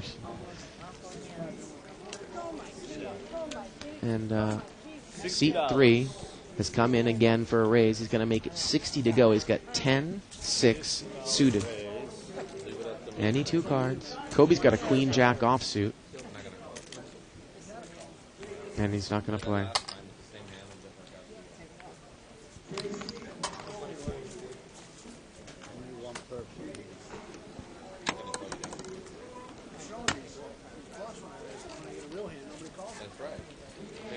I think after seeing Mike play and the kind of cards he does play, definitely you can definitely see how any 2 cards can win. I mean, he's hit a lot of flops against a lot larger hands, ace king, ace queen hands, and picked up a lot of pots. Well, if he's going to play 6-10 suited, how about when he has pocket queens? He's going to make it 50 to go. It's definitely one of those cases where you're hoping someone's going to call and your image holds up, and it looks like 50, sir. 50, yes. He kept pushing me with nothing. nothing. I had pocket queens. You can tell this guy's got. And Michael, he's trying to play a suited connector in seat 9, but he doesn't really have enough money now. If he only has 150, Right. he can't really call a $50 raise. So I'll go like that. You let me know. Okay, Jackie. Jackie. Don't start with me. I'll tell Jackie. Have fun yet? 10 6, I raised $50, nobody calls. Queens, I raised $50, nobody calls.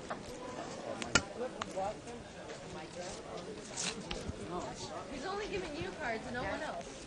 I had 10 6 last time when I raised cards. I had deuce 5. And you beat. That's not very good. I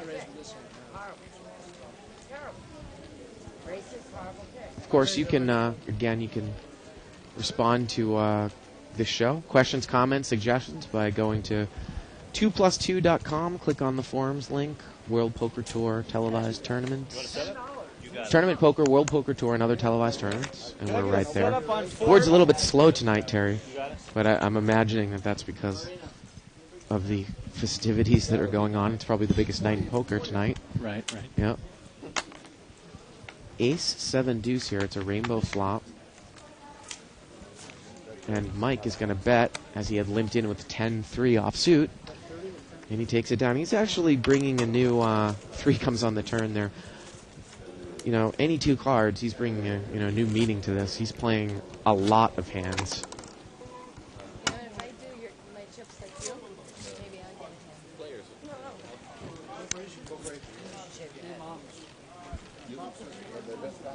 He doesn't know?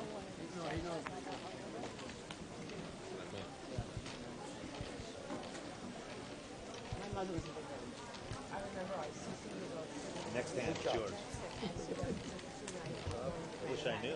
This one looks like it's going to get chopped around. I got a good hand in poker, 7 deuce.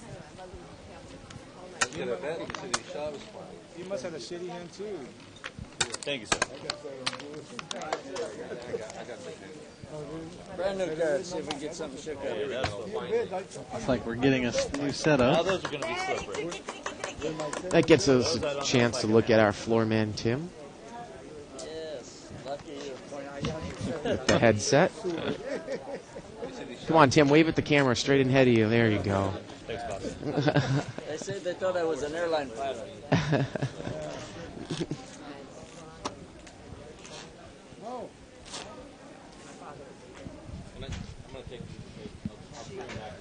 Of course, the dealer's part of their responsibility is to check and see that every card is there too when the new setup comes in. And you know, no one's perfect, and I've actually only seen Terry a bad deck one time in all the time I've been playing in live play. We were missing a card. I've seen it a couple times. I've actually seen a large, larger than $1,000 pot come into play where 2 guys had made a straight flush and turned over their hands, and they both held the same card, the 9 of hearts, in their hand. Wow. Yeah, it was definitely a large argument at the table. So what happened? Did the guy declare the hand dead? They called the floor, something to the effect of the pot got chopped between the 2 players, and then they had to go to the tape and run through a sequence of all hands with that deck and repay players. Some weird occurrence. Wow. Yeah. Okay, you can go right on ahead. Playing every hand, I'm trying though. 95. $20. $20 to go. And actually, Tim is telling us that, which is what I thought the rule was that everyone who was in that hand gets refunded the money. It's declared a dead hand, Right. and then everyone who had money in that hand gets their money back, Okay, I got which 4 actually players makes in this. sense. 4-way action here to the flop. Got a Jack 3-9. It's a rainbow. Looked like it was limped around. Yeah, open-ended there for 85 George is in that. seat 8. And actually, Mike was the straddler here, so that's why there's a bunch of chips in the pot. Mike with nothing but 8 highs. Looks like he's going to bet 85. Man, he's going to take it down. Aggressive play. Show cards, okay?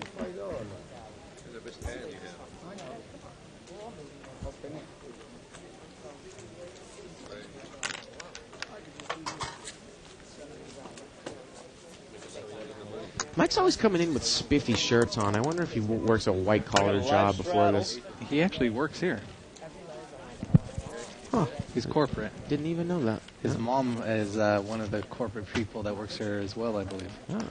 He works on the Asian side in the higher limit games. So that's why he's always dressed nice. The Dragon Room, I believe Yeah. it's called. Don't need a picture. Arr. Oh, sorry.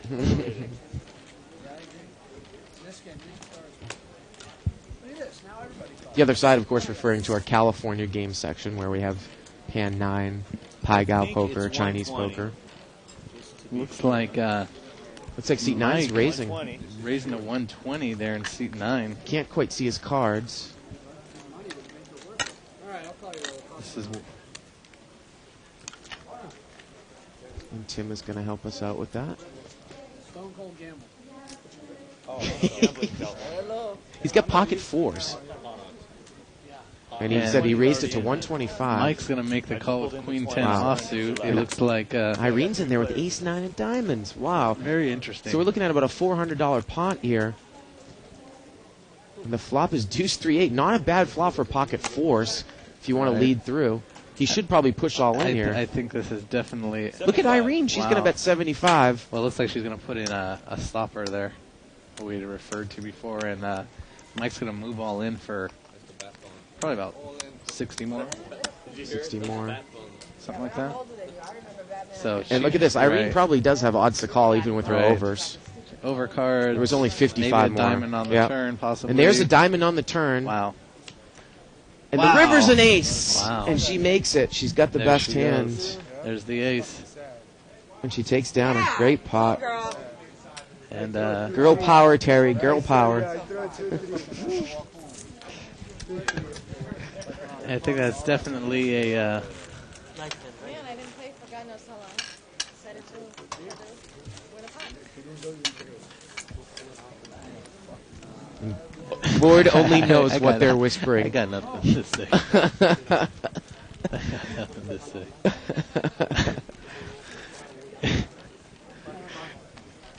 Thank you very much. Well, you know, it's the right call there. I mean, the pot is almost. Something to the effect of the vote and woman something and fight the 1919. power. I don't know.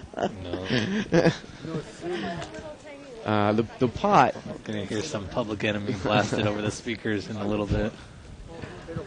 The pot was about 550, and she only needed to call 50 more, Terry. So she's getting about 10 to 1 on her money there. And you So- hear the comment coming out of her, well, I haven't even had a hand to play in so long. So it's definitely an example of gambling it up and taking a note from Mike and C3, and you can win pots. Well, JT put in a little raise there from the button, and Mike called with pocket threes. So ace 3 against pocket threes. Wow, deuce 5-6. Not a bad flop for pocket threes. Mike's going to check here. Let's see if he's going to check raise the flop. Wow. JT puts out his standard aggressive feeler bet, and Mike quickly calls. Mike quickly calls. So So the pot is about $220. The turn is a 4. Wow, both players Wow. have made a straight, and it goes check, check, and the river's a king. So Wow. JT checked the turn, and it looks like JT moves all in, and Mike calls. Mike and calls let's chop it immediately. out. Wow. Ya que tiene pocket 3, look at that. So JT is probably trying to check to induce a bluff there Right. on the river. Right. Got Mike to bet. Little did he know that Right. out of their 4 cards, they have 3 threes. You can see the frustration coming out of Mike, not even wanting to hit the straight there, Yeah. being that he probably assumed his threes were good. Take this apple food. Yes, done. Carlos. Remember, you took 500 from Andrew? Carlos. He went another side. He took 1,000 from me. Carlos. Sit down and give it back. He's waiting for the city. Small here. Are you going to take the big? That was disgusting. Looks like another person's busted out, Terry. It's like Andrew Black busts out Brad K, the gentleman we were referring to from Pennsylvania. Brad Kondracki. Report back. Or no, it was another gentleman which began with an H, right? Wasn't it? I believe it was Brad Come in K. on it, so. I could Okay. be mistaken. I don't know. We can check. I'd be the straight But man. we are down to No call, right? 7-handed now at the final table. That's gross. This is a clean site, lady. Okay, clean website. All right. Are you going to check? I'm checking the bag. I check. My product is so gross. So we're heads up here. Back. Queen 9-4, or three-way actually, excuse me. Queen 9-4, 2 hearts. No one really has anything, and it gets checked around. The turn is a deuce. It's going to give Mike and Beth a pair. And Mike bets 30 with the Doyle Brunson hand, 10 deuce. And he's going to take it down, it looks like.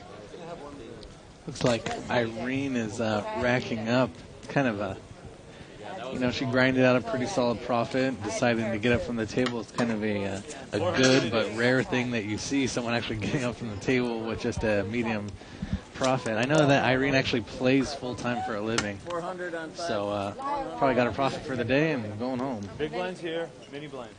Well, she's putting in the big blind, so... Okay, don't listen to me. All I saw was a rat coming to the table and her I don't doing think so. something with her chips. I So. work, I DC on weekends now, so. If she loses it all, I'll look like a hero making that statement. She should have got it from the table. Managed dealers. Pot's been raised to 20. $20 raise here by Michael in seat 9. He's got an ace-6 suited. It's like he's reloaded back to 500. Again, I really don't like that. If you've got 1,000, why not buy in for the 1,000? I don't like playing this game short-shipped. And Mike's going to call there on the button with Jack 4, and George is in there with 8-10 of diamonds. So we got three-way action. It's a $60 pot. The flop is King, Queen, 4. Mike actually has flopped the best hand with bottom pair in seat 3. And it gets checked to him, and he's going to bet from the button. He's going to make a $40 bet, and he's going to take it down. Driving down here has not been an adventure lately with traffic, okay? There has been, when you're dying to go to the bathroom for the last half an hour of the drive, there's no adventure in that. You know what I'm saying? Well, I mean, Then at you're home you get this to is another accident. Would you like to pick the big blind, sir? Beth's actually, on a side note, Beth's actually the wife of a well-known movie producer. I can't recall his name exactly. It's actually Herb Gaines, I believe it is, but he just got done producing the movie House of Wax with Paris Hilton. 40.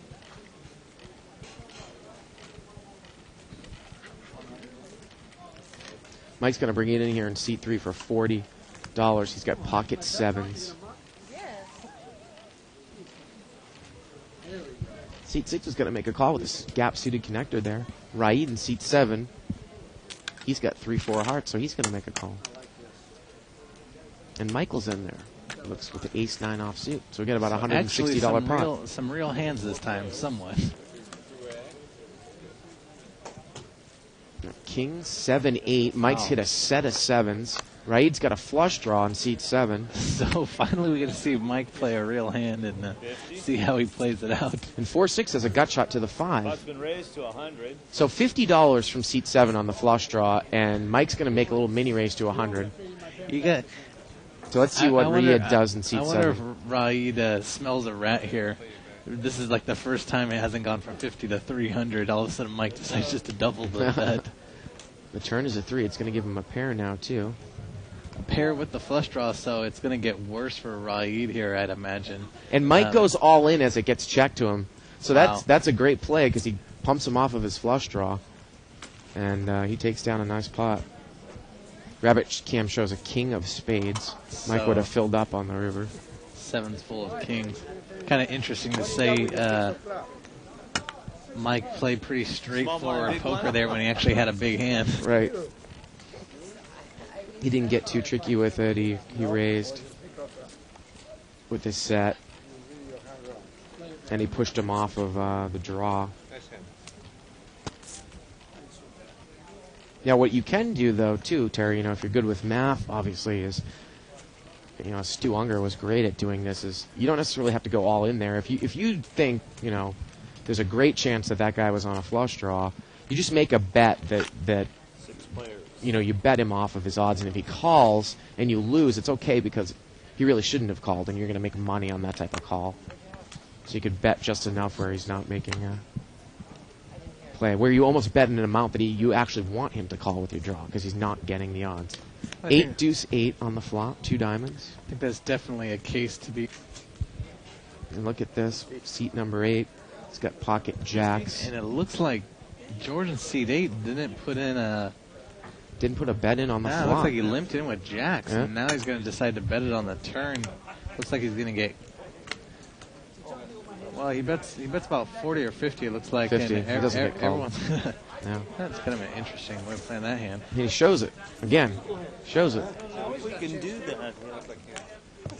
And Irene, who was also open-ended with 9-10, folds her hand, It's an 8 on the river.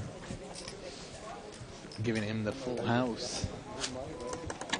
So, Terry, if you've got a $500 pot and guys on a flush draw, chances are, getting Well, I that. think what I was going to say is I think that it's definitely a case to be made that, a lot of us who, play full-time, I think one of the early cardinal rules that you learn is, well, if you can get a guy off of a hand for $100, what's the point of getting him off the hand for $900? Right. I think it's definitely, if he's going to fold to one Right. amount, then why move all in Yeah. at that point? Because Also, if you move all in at that point and he has you beat, like with a higher set, you're just going Right. to lose that much more money. Right, So. exactly. And that's actually a cardinal rule tournament play, too. Right. Saving those chips. So it looks Pocket like, jacks yeah. against ace jack. We get a 3 flush, 3-7-10 comes to the board. So actually, we're going to see Mike with the jack flush draw there. Should be an interesting way of seeing what happens here. He bets, it looks like, I can't quite tell the amount, maybe 100. And it looks like Irene with the best hand at this point. Well, she's got an overpair, but she does not have a diamond in her hand. And I think that... And she's going to call.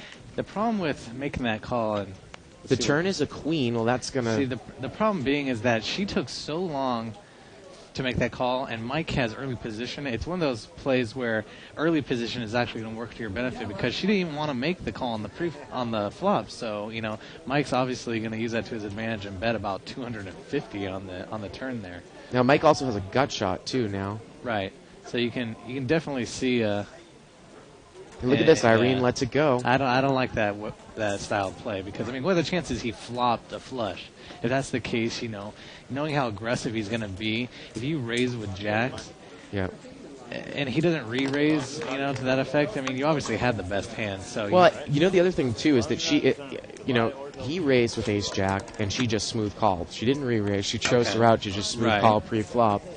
And then she was kind of stuck. Like you said, it was one of these situations where if you're an aggressive player, you almost want to act first. Well, it doesn't make sense to smooth call the flop, being that, you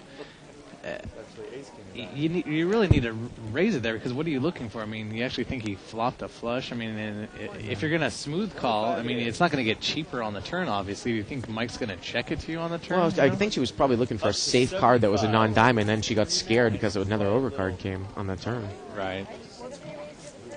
Kind of and you can hear from the table making the comment she should have re-raised for the first time. And she's raised now to $75. She's got pocket tens, Irene. And Mike makes the call with queen 9 suited. So we've got about a $200 pot. Wow, Jack. Who shuffled this deck? Well, Irene probably would. That's a pretty good flop for pocket tens. Right. She's going to bet 200. I think that Mike would easily be able to make the call if he had an ace in his hand, but I got ace jack. I throw away ace jack. And that's true. Seat 8 did have ace jack. George in ace jack showing how, if he had ace jack, his tight style of play, not being able to call a $70 pre-flop bet, he would have flopped quads. To my little friend. Say it. Say hello to my little friend. Tony Montana. No? Dude, totally, right? Tony Montana. All right, I'm trying to make the table fun. Pot has been raised. I need a little help. $30. Everybody here is so serious. Okay?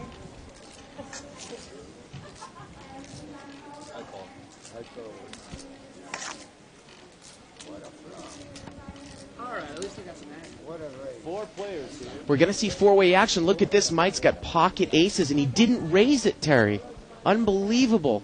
And now Riyadh's going to be in trouble in seat 7. He's got king-queen. So Mike didn't raise with aces after a couple of limpers. So Raid with top pair, queen kicker, it looks like. Yeah, and Mike's going to bet 150 here with the overpair.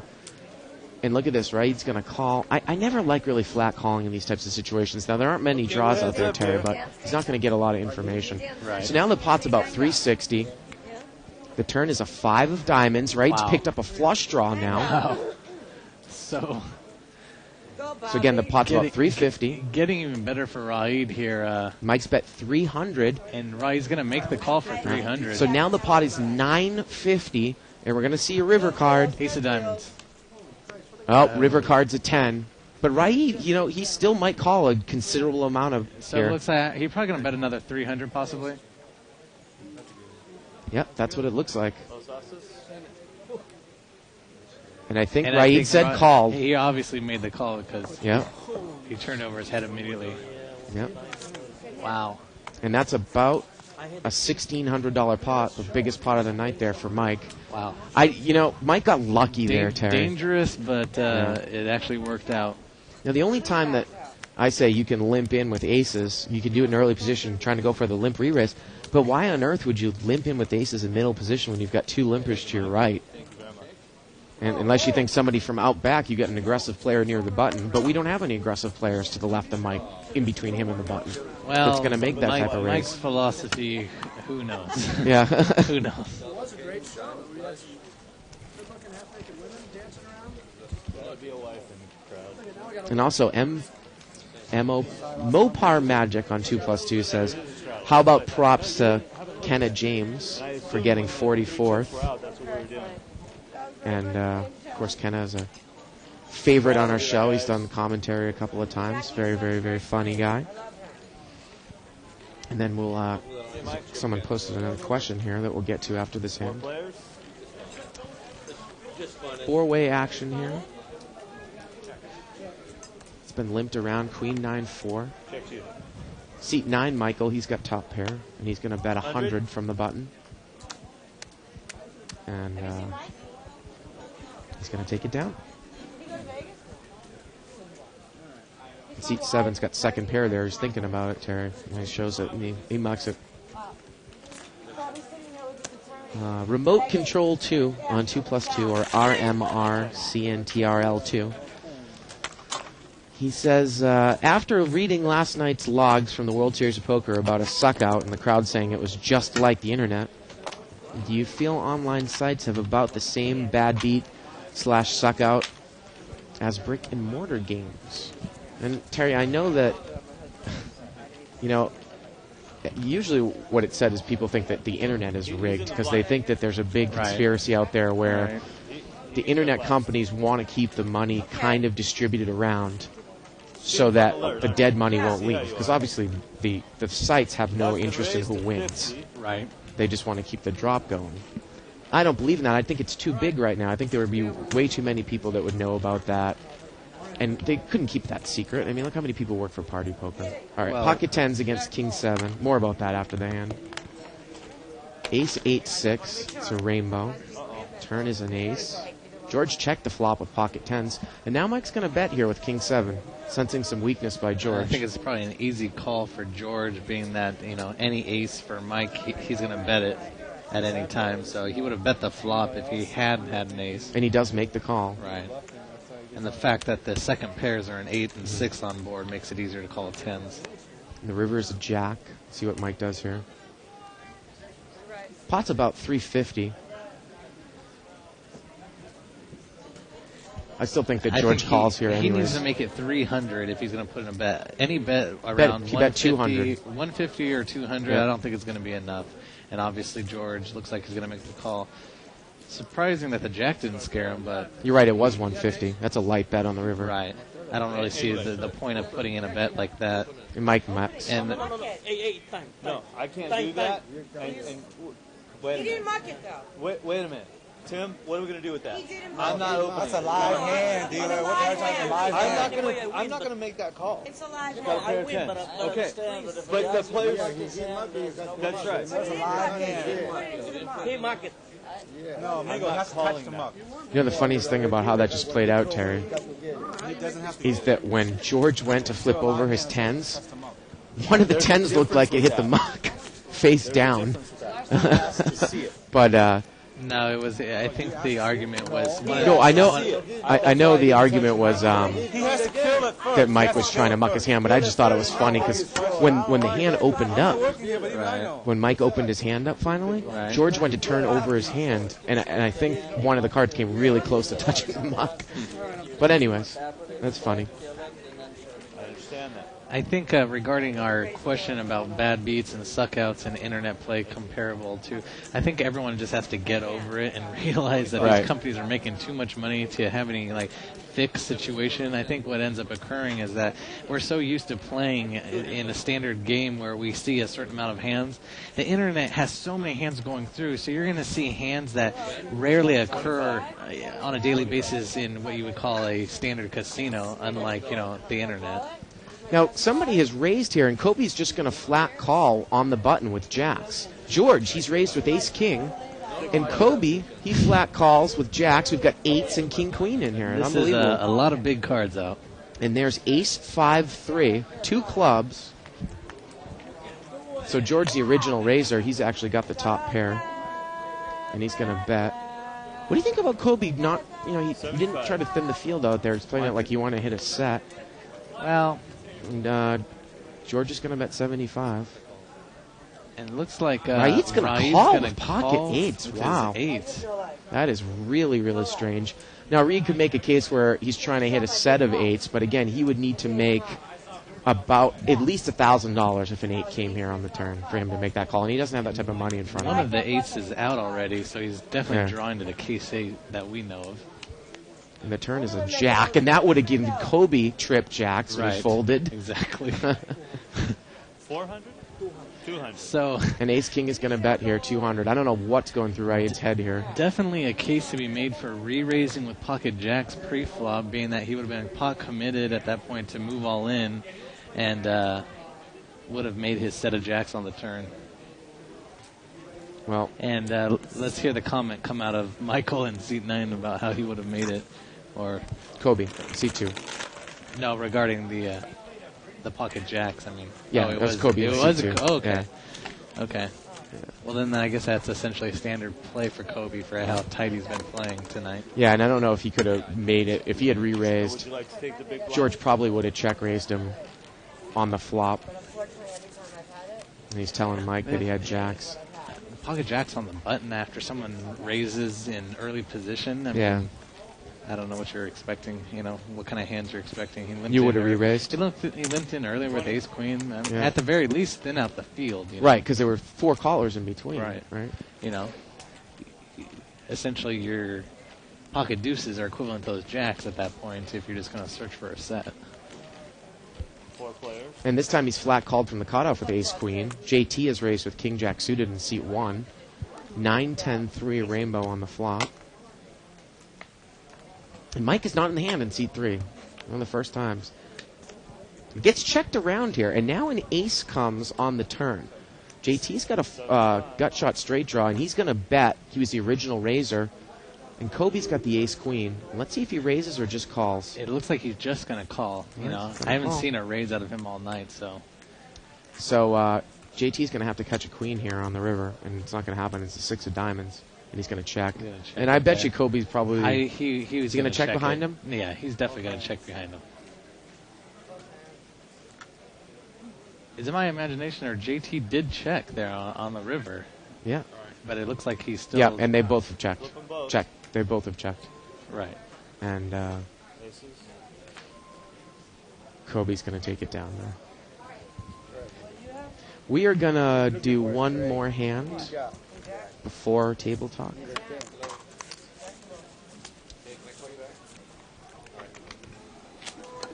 And Terry, you're going to join me for the second half of the show too, right? Yes, sir. All right. Thank you very much. One of the rare times where you had a couple of constant people in here, especially over the last couple of weeks. Everyone's coming back to town after the World Series is... I have, excuse me, I have an 8-year-old doing bingo. I know I look really young.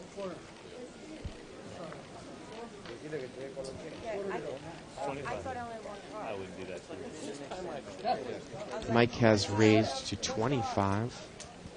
He has a Gonna raise it to 50. king jack $50. offsuit. And look at this, the button is going to re-raise. Seat 4. She's got pocket kings, Terry. This is one of, again, when you say, can you smell a rat here? Mike raises to 25, and she re-raises to 50. And Mike calls. So Mike is in pretty deep trouble here. Kings against king jack, heads up, about $100 pot. All right. Oh, Mike could get into some real trouble. 8-10 jack. Mike's flop top pair. So I would. And Mike's going to bet here. This is one of those cases where do you smooth call or do you re-raise? Well, let's see how much Mike bet looked like 75. And she's going to raise it up to 200. And Mike should get the information that she has an overpair. She hasn't really done anything special all night. Especially with her statement earlier about how I don't bluff. Yeah, and he's going to lay it down. He's going to lay it down. That's a good lay down for Mike. Now, you think that maybe you could have smooth called there and made a little more money? Perhaps. Somewhat of a scary board, I guess. There's possible straight there, but... Well, all right, that's going to do it for us right now. We are going to go to the table talk portion of the show. We're going to turn the commentating mic down and the table atmosphere mic up. We will see you in a half an hour.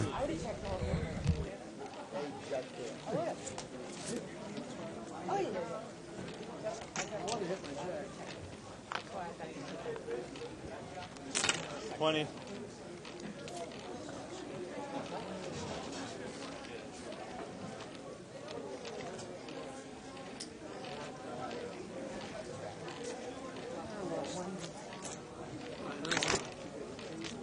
Three players.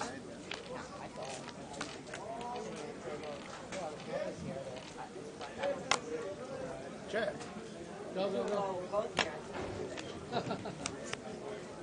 Stay checking. Still checking.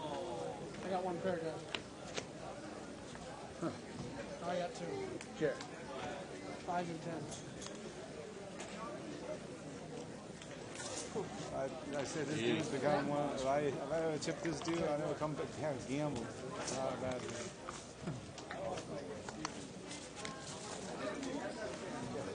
Thank you, Mike. What? Big blind here. So what is that? 75? That's not me.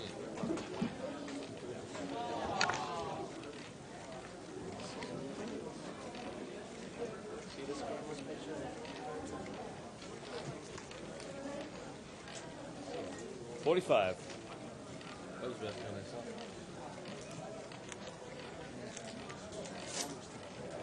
Each time I get a flop in hand, it's going to call me the whole way. Your betting station, so if he's a calling station, it works out all right then. Okay, check. Okay, go ahead. Try one more time to dead on the turn. You know, I bring my gun, I'll be rich, you know. I got all the cheap out of it. All right, 75. I tried four people. Oh, my God, I told you, I knew it. Sick puppy, man. Sick one. That's what I thought. One more bet, I will raise. Promise? Yes. Check. I check. What do you have? You got a show. Your first, but I Jack. Yeah. Good hand.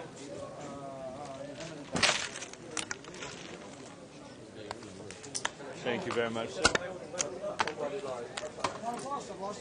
Gentlemen, thank you very much. Good luck to all of you. Thank you very much, sir.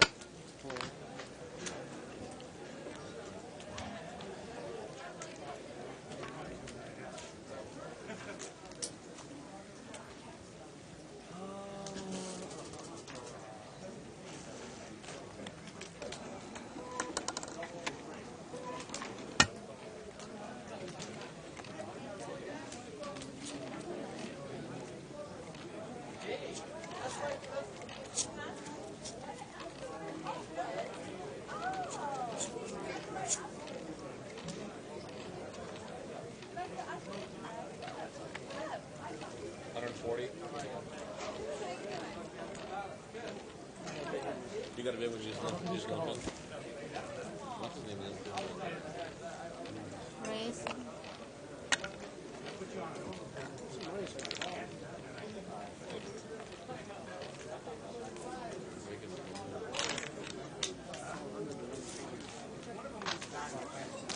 Collection 50 cents.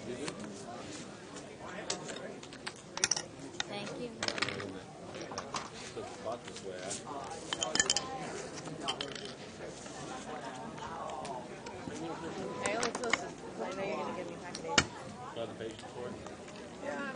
Fly, please. Fly saddle.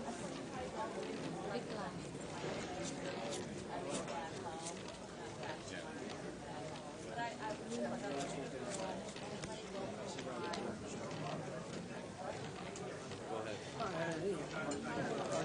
Once the times I had a hand, everybody marked. Queen's fight, everybody.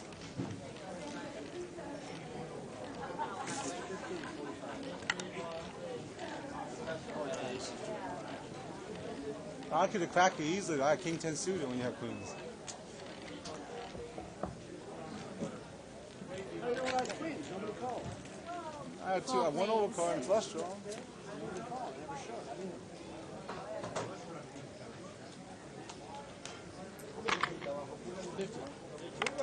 Fifteens.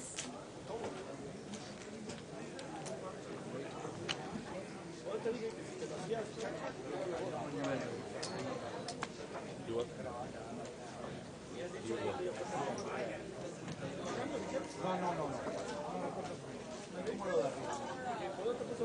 225.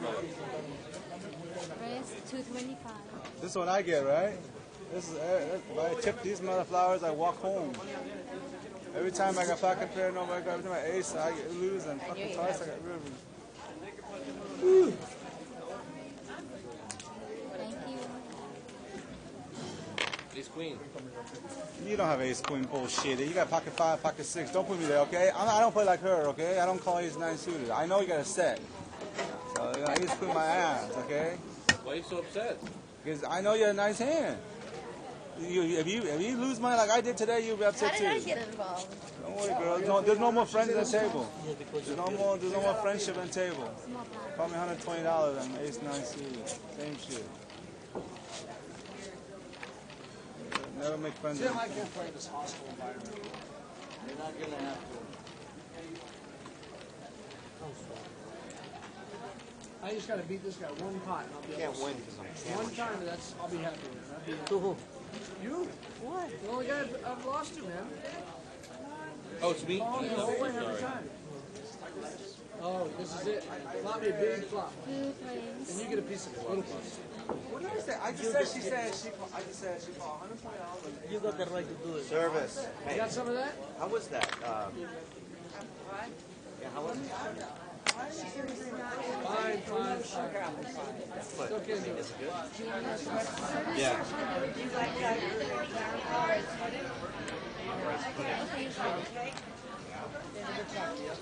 They have right here after that right now. If you guys have that,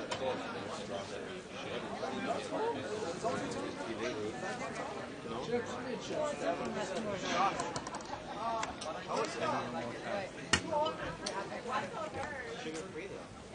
Okay. Hand to hand. Give me a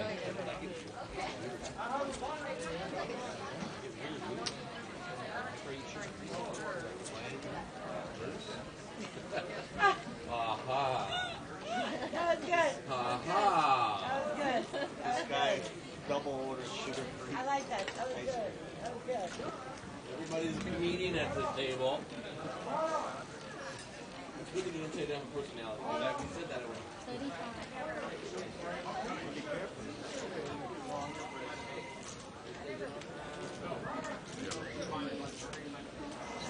All right. 25. All right. Three planes. Let's see a good flop. Left it.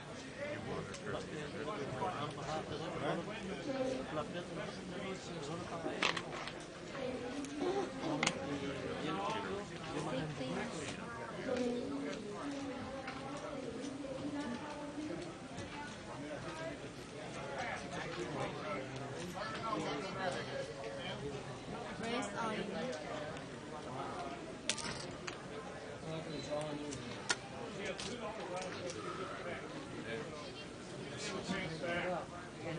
You might get hit with a big rack.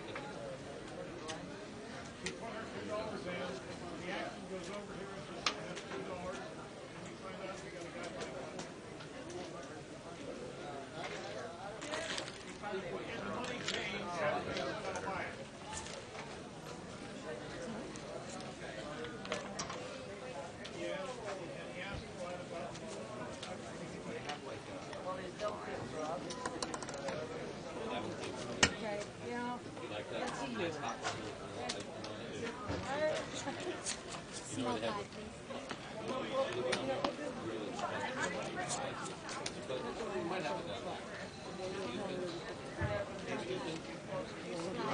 They make it right in the end.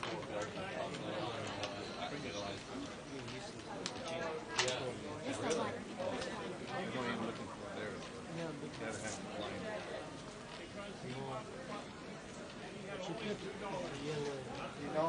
Okay, sweet please. I just think it's good. You do the same thing.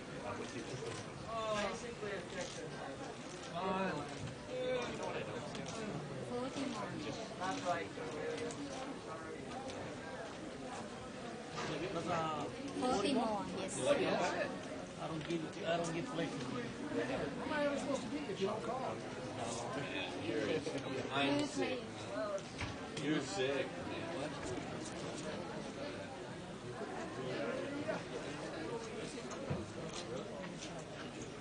Where is this? 65. 65.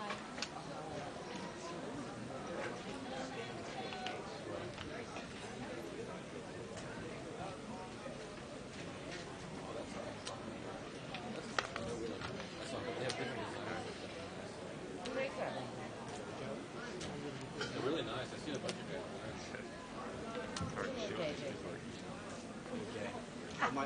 Considering my name is Joe.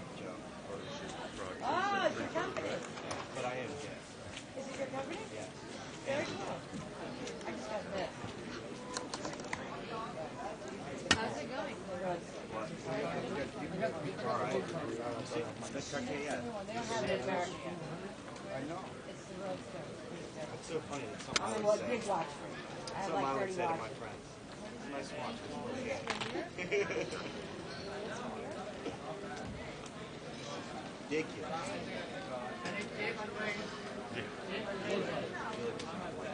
Yeah. 45. Yeah, I'll be here. Yeah, no, wait, 7.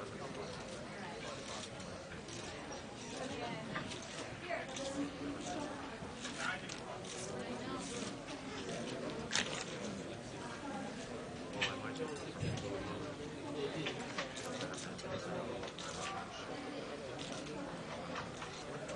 Two plates. Thank you. 65.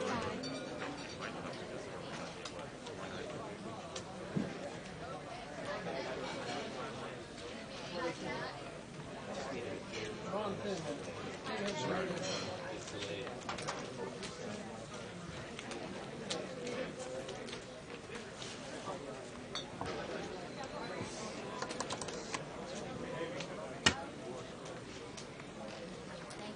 All right.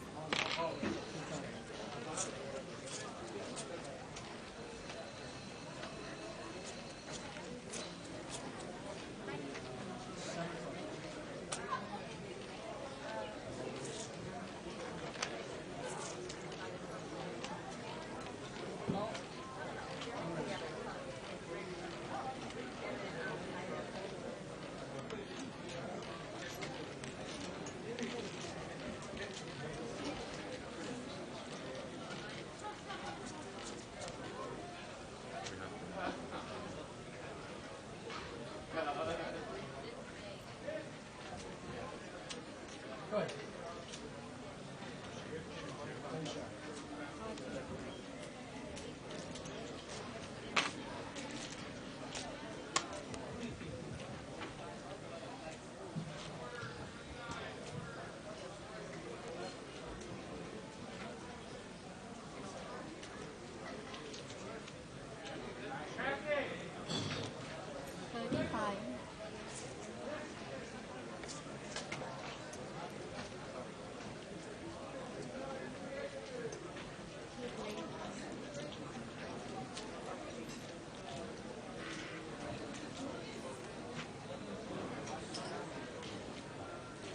$2.50.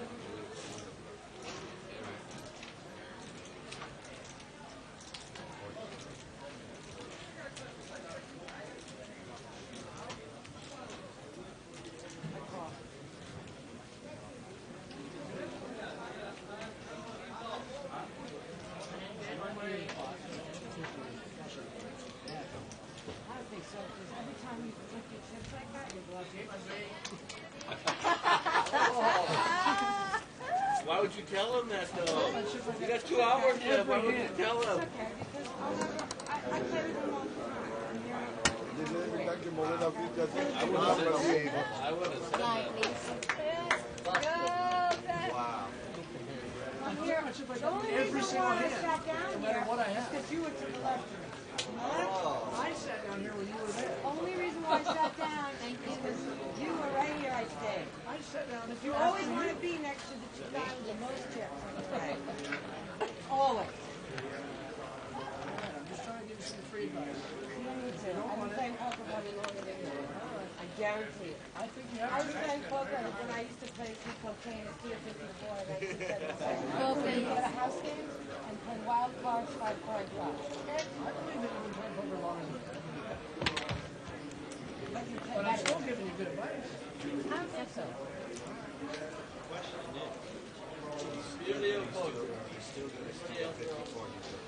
No, I'm sober 17 years by the grace of God. You don't want to see me drinking or doing drugs. This is me naturally.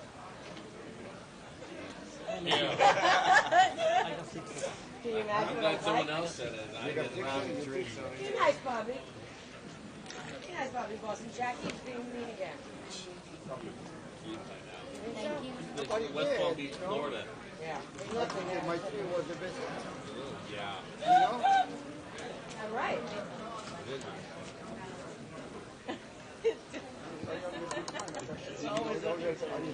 Nobody paid me. There's a reason why you put me here, you and Donna, all the time. You move my table. You put me here. You don't want to play, we just move the table. Yeah. That good, huh?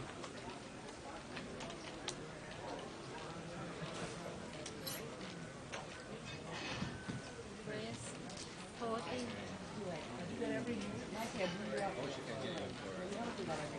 Look at me. You want to teach me something? I'm teaching you something. I can tell. I do this every day. I can tell. 40. That's right. Doesn't matter how tight it You is. want out there and flipping your chips. No. Good luck.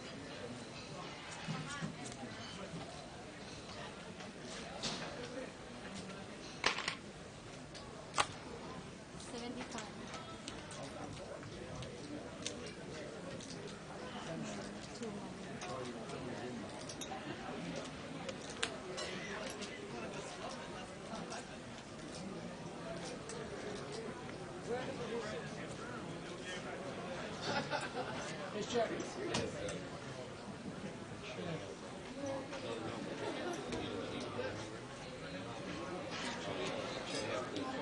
Doesn't matter, I bet he leaves anyway. The 6 come, I can't bet. You know, I don't know what the hell he has, you know? I slow play, I can't shit bet anymore. He could have straight. I see after the 6 come, I can't do anything. I bet he leaves, same thing, nothing to change. Once I decide slow play, I can't bet. You know, once I decide I was on slow play, I either bomb or really bad. I was got wrong chip.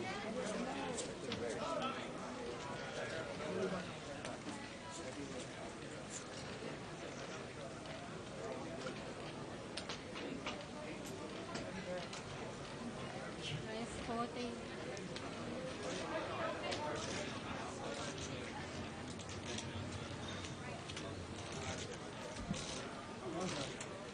I'll just get flop. You're going to take it down, but I just want to see the flop. What do you need? You already made already? Right? Go ahead. You pocket aces too? You talk God, yeah. See the juggler? Now it's another teller. It's like pocket. Go ahead. You know, both know how he plays. You know, like the 140, throws it away for a stop. Same shit. Nothing changes. I was Yeah, you never call my raise anyway. I was low ball.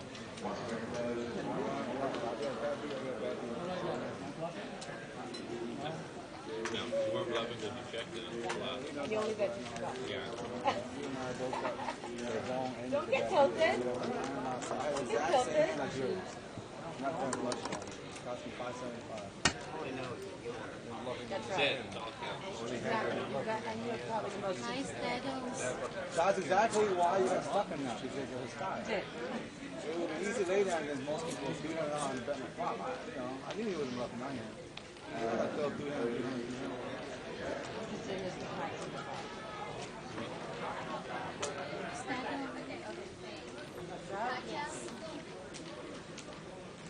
It's a live straddle? Yes.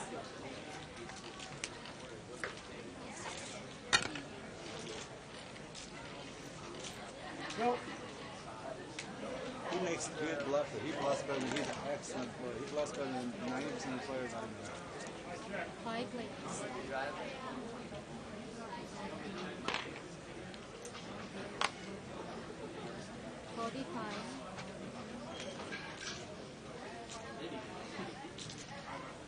Every time I got something, I got something. Joe, you need service? Yes, sir. Service, Daddy. I don't know what to do with my goddamn mind. What do you get? Get the chocolate cake or the tiramisu. Are there brownies? No, but you know what? They have brownies in the bakery. I don't want to mess with you, man. And they have chocolate I can lose cookies my in the money. bakery. I can only time. But in the bakery. Tiramisu is really good. Show me a 5. That boy likes I laid on queen 9, so I can only lose money. No, it's a good combo. The tiramisu with watermelon. I don't want to mess with you. You bet so big, I can't call. I had queen 9. He's going to bet 300. I don't know what to do with my hand. I saw them. Yeah. Yeah, can we light up some cookies at the table?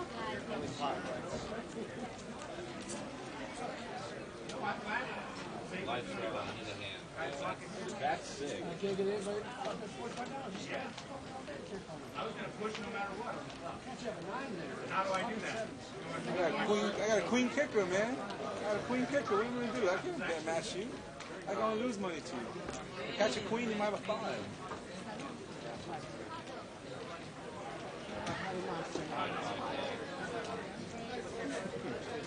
$40 more.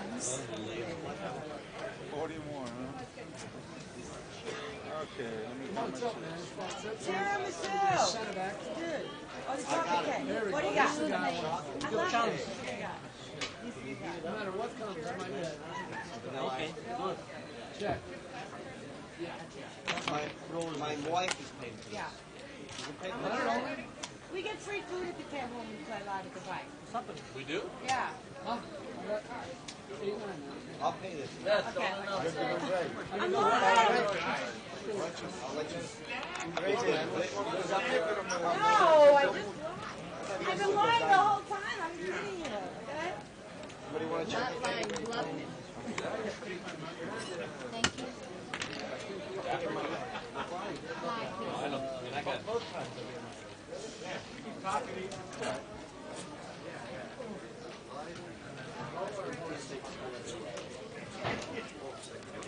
See, so what he's actually saying is that it's time for you to some money. Hey, it's no big deal, man. Hey, it's really not that big of a deal. No. Don't worry. Yeah, it's really good. You know, just because I'm going to order another chocolate. Yeah, you should, because I'll eat some. Tiramisu is the best. That's next. 30 more.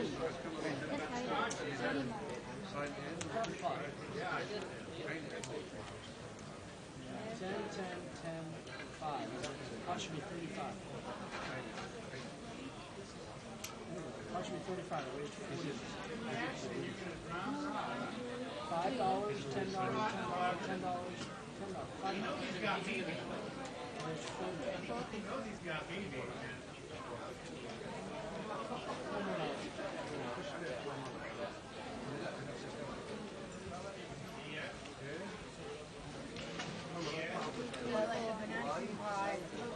Raise 40 on top of the 10? Okay, let me know how much it is, and then I'll tell you. No, 35 and 35. Yeah, 35 That's right, 35, right? 35. because 4 ways. Oh, you're talking about You sure? Yes. Split the difference. Where do you go? I would have made this straight. here. I've never seen you. I played here. I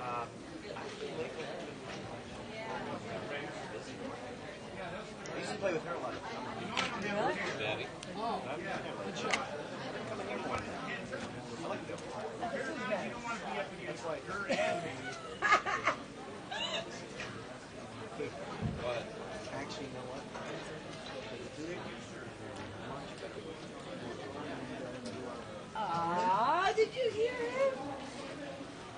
Well, there are no women out You know why I like it better here? there. One woman that plays this. I feel very And safe. she's got like 14 boyfriends. Bye, but I don't hit people. Rosa, you're here from Bye, but I don't hit people.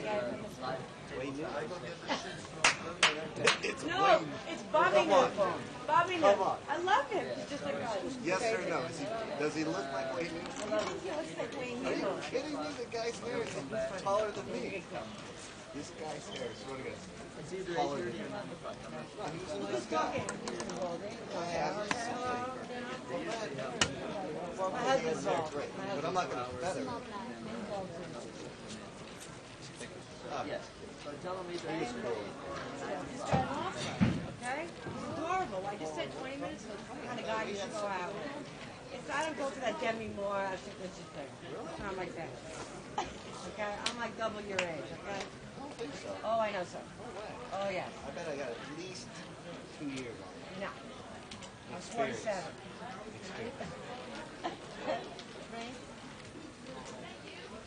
What's the rate? One time a hand. One time. He's on the button.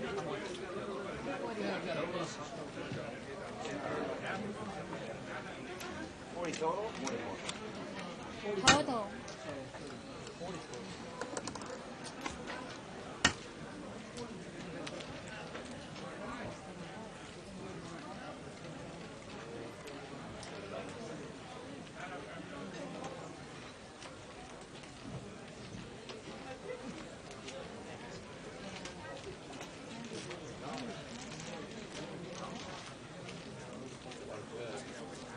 Five minutes.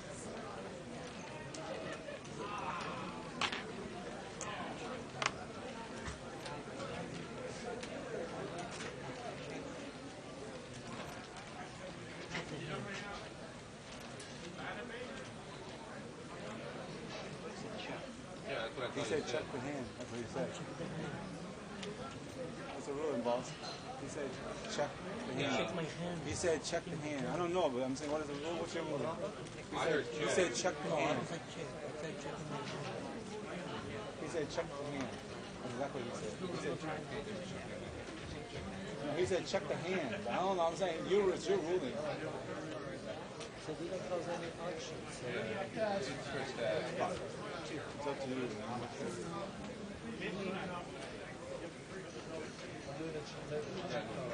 200. Mike's got a strong hand.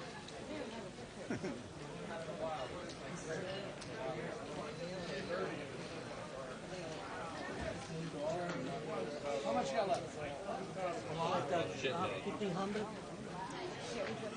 I don't have nothing. You can break You got an 8. That's an 8.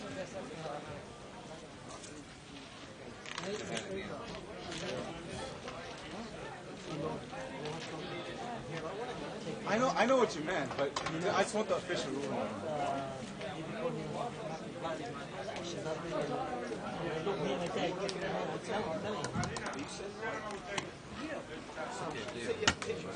Oh, my husband. Thank you. Forget about that. Fly, please. Forget about it. Should I let you get it around? Get it. No, hold on. Restaurant. Restaurant. 50 plates, 65. And we are back Okay, 65. from Table Talk. Got it. We are watching a $500 unrestricted buy-in, no limit hold'em game. The blinds in this game are 5 and 10. The yellow chips are $5 chips. The purple chips are $25 chips, and the whites are $100 chips. Jimmy found that girl. We've had an interesting night here, Terry, so far. We've had a pretty stable table, pretty good table tonight. So we've seen a flop here, Queen 8 deuce, 3 different suits. And JT in seat 1, he's going to bet 40. He's got Queen Jack. And look at that, Kobe. He's going to call with a gut shot to the Jack with 9-10. Interesting play. Kobe's been one of the more tight players. Yeah. 2 of the Jacks are actually out. Do you know my name? So Mike is also in there with ace deuce. Now, if 4 comes on the turn, that's not really any help to anyone. And I would assume that JT is going to continue to lead here with top pair. He might just push it all in. No, he's going to bet 100. It looks like, that's 100 there. And Mike is going to fold. See, again, Mike, he's one of these types of guys that he likes to peel whenever he hits the flop. I call him like a big buster type, like where they will peel regardless kind of what kind of odds they're getting to try to, win a big pot. Like peel for 2 pairs, peel for trips. He generally plays with enough chips on the table to where he might get odds to do that. I mean, unless there's a lot of people in the flop, yeah, or in the pot at that point, generally the bets that are going to be coming out on the flop aren't going to be large enough to affect his stack too much, but he knows that by calling maybe 75 or 100 with just only 1 pair, if he hits 2 pair, at that point, the next bet will be so large that he's going to get paid off.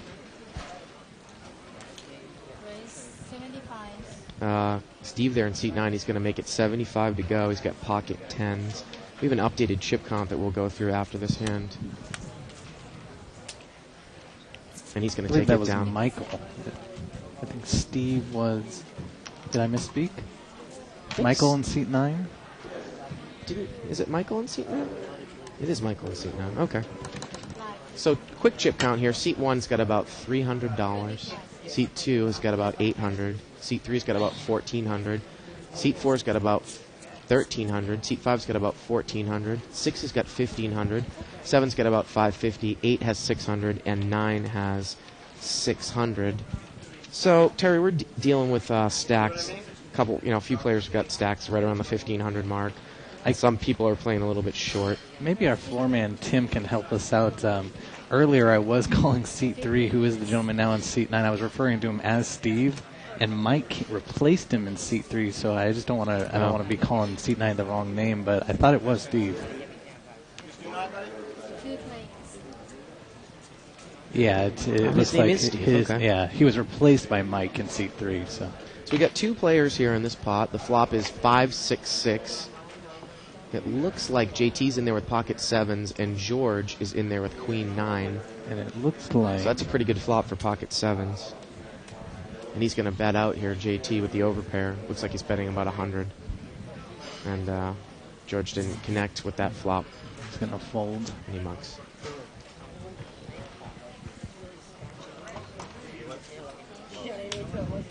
So... any updates that anyone can provide us from the World Series while we're doing commentary here would be appreciated. Of course, we kind of run an interactive show. You can go to 2plus2.com, spelled out. You click on the forums key, click on Tournament Poker, World Poker Tour, and other televised tournaments. And gentleman from Syracuse, New York, where I went to college, starts the thread every night. And KevMatt. You can respond, ask questions, comments. We always appreciate it. We had, while you guys were gone at the World Series, we had a gentleman from Norway. Now, Terry, we've got pocket queens in seat 3. Sorry to interrupt you. And aces in seat 6. Now, Mike had just limped in with the queens, so he probably wants to do the limp re-raise. And that's what he's going to do. He's going to make it 250 more. Or 150 like 150 more. So he's pulled the limp re-raise. Little does he know that the raiser, George, in seat 6 has got pocket rockets. And now it's up to Beth. She's got 5s. Now the problem here is that, of course, sometimes you like to call with pocket pairs if you can make 10 times your stack. Right. But she's got to be really worried about the person to her left. She doesn't need to be looking at Mike at this point. Yeah. She needs to be thinking about the original raiser. I mean, there's no reason. I would definitely throw my pocket pair away. I don't see her making the call. I think she's doing a little bit of Hollywood right now. She's actually talking to the wrong guy. She needs to be looking over at the original raiser. And let's see if George can contain his excitement, because you wonder what his move is going to be. He looks to have about 1,500 in front of him, and so does Mike. So what are you thinking about at this point, George? I mean, if I had to catch a read on George, I would maybe do being that he knows how aggressive Mike is, he might just smooth call the 150. I was going to say, Mike is definitely representing a pair. But if she comes in, though, he's going to have to re-raise. Right, it's a different story if she comes in. Yeah. And I'm surprised that she's thinking about making this call, because an equal-sized bet when she had deuces earlier, essentially you're looking for a set. She threw away her hand, but now, she's got more chips on the table. She's, ironically, she keeps focusing on Mike, the guy who made it 150, and she's going to make the call. And she makes the call, too. Yeah. So George is probably going to have to re-raise her. But I agree with you, if she didn't come in.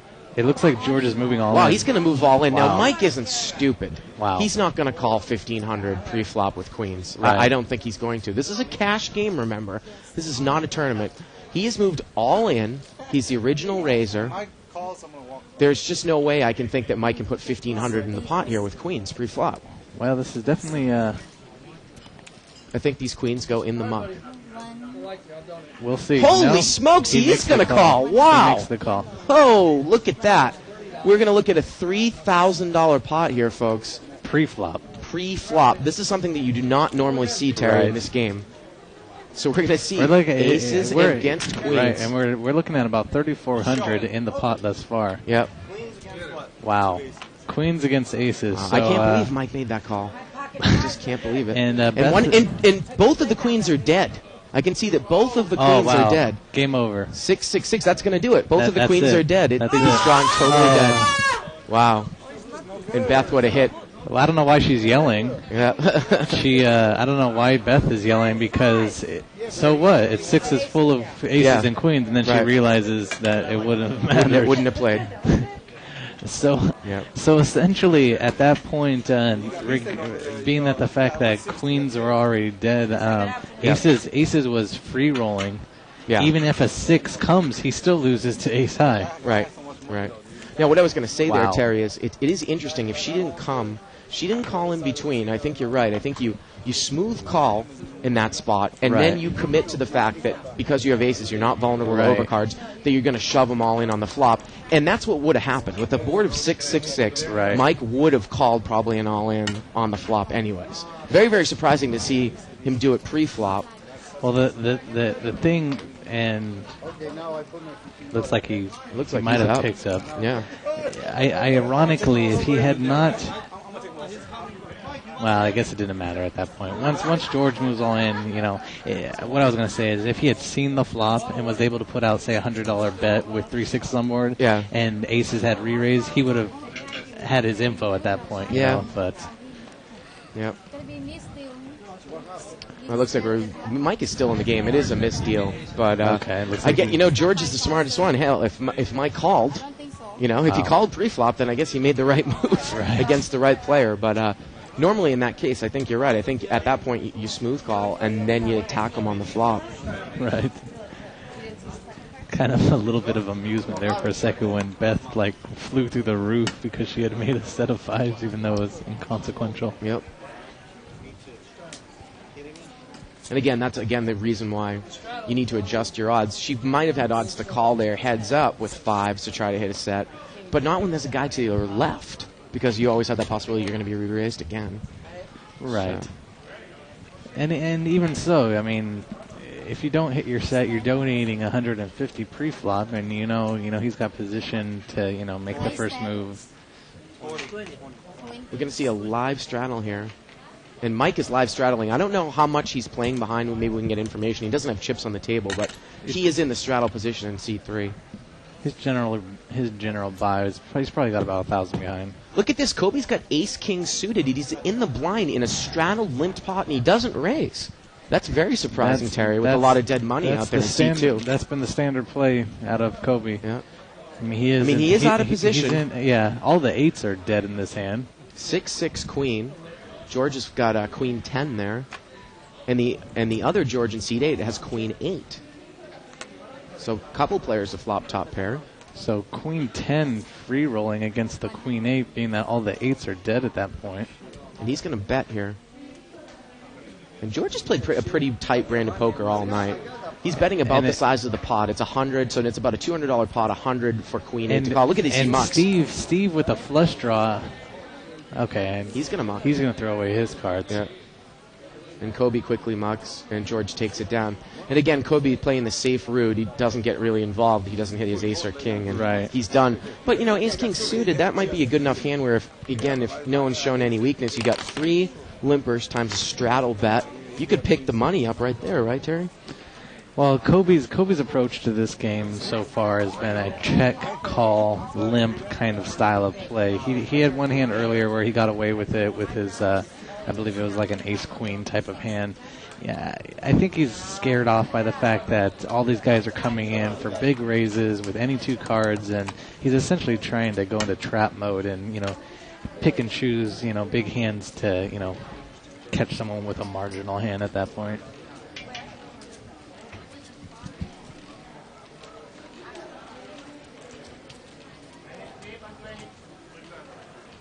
We want to welcome everyone who's watching the show for the first time, who learned about the show at the poker convention in Vegas. Again, we are watching live at the bike. My name is Bart Hansen. I'm joined by Terry Crow. We're doing a $500 minimum, unrestricted buy-in, no-limit cash game. The blinds in this game are 5-10. The yellow chips are $5 chips. The purples are 25, and the whites are 100s. As we look around at a limped pot here, 4 times 10. It looks like we cut $40. Some open-ended draws here with the threes by JT and Kobe. Deuce 4-5, 2 diamonds. And JT's going to bet 40 with his open-ended draw. And now we got Kobe, right, who is out of position in the small blind. Looks like he's going to make the call there. He's going to call.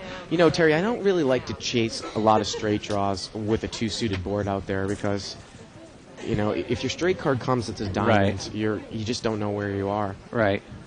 And there it is. There's the straight card with the diamond. There's a perfect example. And Kobe's going to check, and JT bets. And look at this, Kobe, he's unsure. Right. He's unsure. Right. It's one of those situations where you're not drawing to 8 cards at that point. You're drawing to 6. And now a 3 comes, and the board plays a straight. And they're both going to check it down, and both of them have 3s, and it's going to be chopped. They both play the board. It's really funny there that Kobe checked JT. If he had he should have moved all in on the river there. Right. He should have moved all in on the river because he's representing a flush.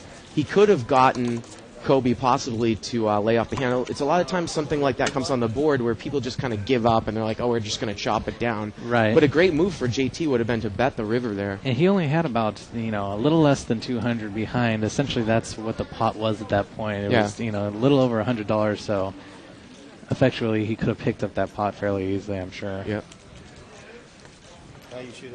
We're getting information that World Series is on dinner break, so welcome all of you guys that have been watching some of the webcasts and are flipping over here. We know it's only one night that you're neglecting us.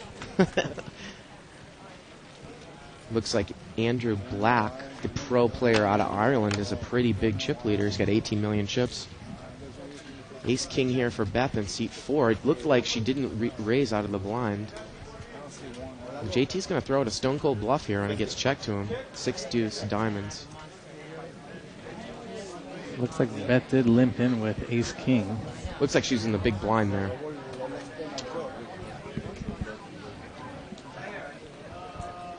Yeah.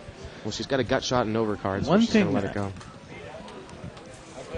I play tournaments only, and I got away from playing cash games. One thing about table image that I've definitely tried to work on, especially in tournaments, is if you need to know before someone bets what you're going to do. You have to assume, okay, if someone puts a bet here, am I going to heave and hoe about it and then finally make the call? And the reason I was saying is regarding Beth's situation with Ace-King. She's thinking about calling. She might not call. Well, if you're out of position at that point and you finally do make the call, essentially you're letting everyone know, I don't have a hand, and please put a raise on the turn for me to get me off my hand, I think you definitely need to either call or fold. George has picked up pocket kings, and he's raised it up. And he's going to get Mike and Kobe to play with ace-jack and ace-9. Good flop for pocket king, 6 deuce 6. It's about a $120 pot. I think George only made it 40 to go pre-flop. And he's going to lead here. Looks like he wow, he's only going to put 40. 50 into a rather weak bet. 50 into a $40 pot. So it's a $190 pot, only 50 to call. Pot weighing about 3 to 1. They're definitely, with Mike in the hand. It looks like both players are going to fold, though. George takes it down. A good player at that point, you might be saying I'm letting an ace catch up, but, maybe a good player might put out a weak bet there, knowing how aggressive Mike is, hoping that it looks like I'm trying to buy it with like an ace-king type of hand, and he's going to re-raise me at that point. So instead of you'll see a lot of times a lot of good players will put out that like bluffy kind of bet to get re-raised. It's almost like a reverse check raise, but you're getting a little bit of your money in there at that point. Well, it's interesting to see if Mike might change gears here as he's kind of somewhat deflated after losing $1,500. Right. JT, he's going to raise it up to 50. He's got ace-queen out of seat 1. And Mike is going to call here on the cutoff in seat 3. He's got pocket deuces. Wow, George is going to call with queen 10. And the other George in seat 8 is going to call. So we're looking at a $200 pot, couple of pocket pairs. Wow. Oh, wow. Set and ace-queen. 2 people hit top pair, and Mike hits bottom set in seat 3. And Mike is last to act. And look at this. George is going to bet 200 with queen 10. Now it's up to JT, who's got ace-queen. Wow. And JT, as we know, is a very aggressive player. Wouldn't be surprised to see him move all in here with that amount of chips. He's thinking, wow. It's a pretty large bet there. I think Mike is going to get a little bit of redemption here from George.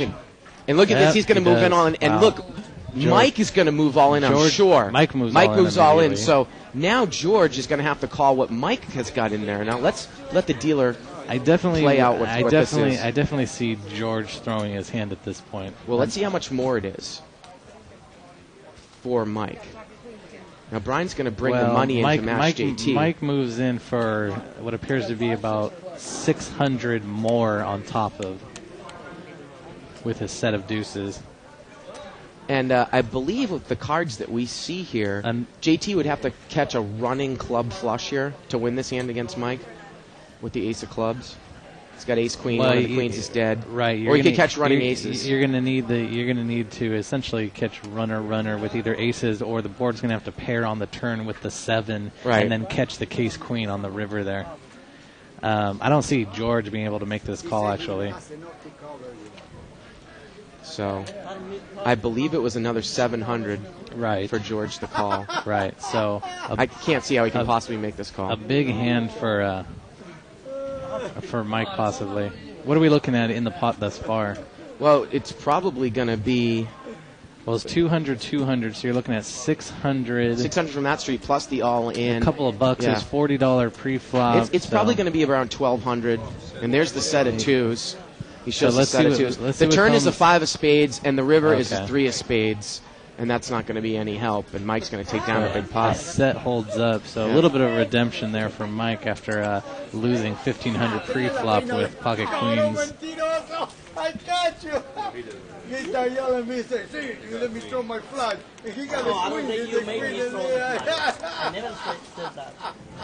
Small ones, JT just kind of got a bad situation there. I mean, he had the original better beat, but how does he know that Mike has got a set behind him? Set of deuces. So I don't mind the moving all in at that point.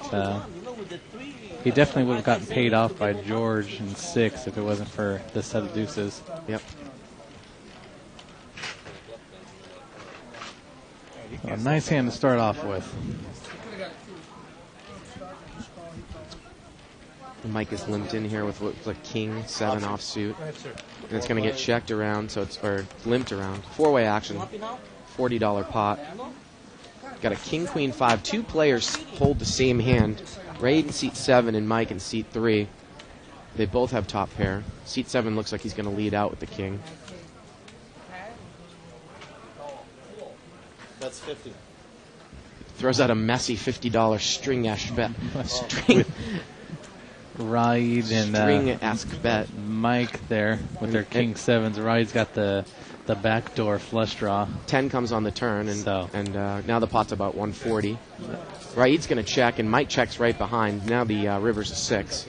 So let's see how this plays out. Raid's going to bet 50, and Mike's going to call, and they're going to chop it. Nice hand, sir, they'll say. Or something to the effect of, you played that drunk? Yeah. So, same hand. Chop it up. Yeah, while they're on dinner break at the World Series, you can check the chip stacks. Like I had said before, it's amazing to see how many chips are in play at the final table. I mean, the leader, Andrew, with 18 million on the table and essentially 10 million for second and third place, 7 for fourth. So It should be just interesting to see it televised. I mean, with that many chips on the table, it's just your pre-flop raises right now are $500,000. You know, Yeah. it's amazing. Well, you got to think that Andrew Black has got to be the proverbial favorite, being the pro, the only really known guy, and now he's got almost double the next closest person in chips. So he's in pretty good shape. Well, we'll have to see what plays out. Anything can happen for sure. It's going to get limped around here. Four-way action. Got a deuce, four, queen, 2 diamonds on board.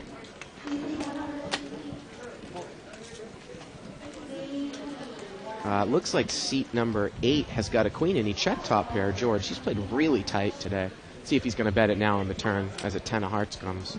Looks like he throws out a sloppy bet there at $50. And he's not going to get any action. And George is, we've got a lot of interesting characters because he showed his hand every time. Every single time. And he showed it again. Once again, he shows his cards again. Yep. So. He's played a pretty tight brand of poker tonight. Looks like he's got some jewelry on there. Bracelet, rings. Okay. Well, I was trying to figure out if that was a World Series bracelet, but... Well... It actually looks like the ring that he's wearing looks more like a circuit ring than the bracelet, maybe. Yeah. $50.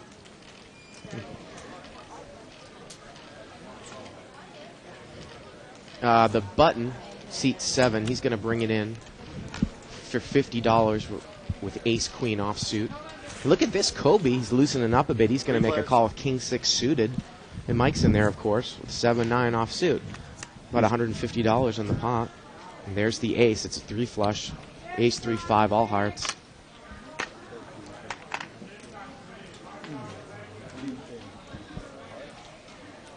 And our floor man, Amik, is telling us that it's not a World Series bracelet as he gets a better look at it.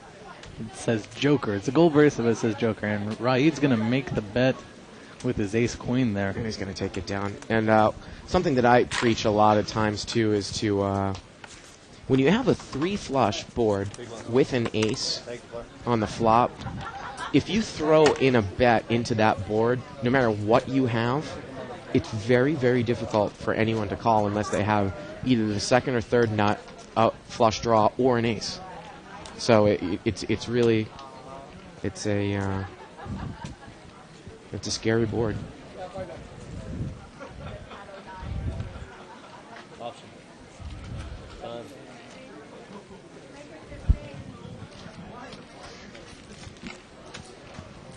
Six players. 6-way action. It's been limped around. Got a king 3-4, 2 diamonds. Lots of diamonds tonight. Looks like seat 7's got king deuce. He's going to bet. Mike in seat 3's got pocket 9s, and he limped. He didn't raise. And seat 5 there, Irene, she's got an open-ended straight draw with 5-6. And it goes check, check. And look at this. King deuce makes kings up, and he gave her a free card on the turn, and now she gets there. But it's a 1 card straight to the board, Terry, so it's easy to read. Even though she's got the nut straight. She's bet $100, and Raid makes the call with kings up. Yep. I just don't quite understand. If you think your king is good there on the flop, I mean, an ace, somebody automatically thinks it's a scare card because it's an overcard, but I'm still amazed at this level how many free cards people give in position on the turn and how often you see that. Sometimes when you see a flush, a 3 flush come on the turn, somebody will check in position because they think that, the person in front of them is going to check raise them with a flush, and then they let out a 4th flush card to come on the river, and they lose to like a deuce of clubs or something like that. Right, right. So it's one of those situations where you go, why am I playing king deuce in the first place? Because right, I'm scared when I make my top pair and I don't know how to play it. One of those situations where your 2 pair actually gives someone the nut. 5-way action, king 3-4. I think it's the deuce of hearts with 2 clubs. King 3 deuce. King 3 deuce. Another king deuce in. Yeah. 25. And Steve out of seat 9 on the button is just going to make a position bet here with nothing, and he's going to take it down. Queen high. If you want to watch this show in the future, or all our other shows that we've webcasted over the past, what has it been now, 6 months? Wow, has it been that long? You can click on the on-demand banner, lower right-hand corner of your screen, underneath the Poker Babes link, and subscription for $14.95 a month gets you all the archived action, plus an instructional DVD from Howard Lederer. And I think it is a great educational tool.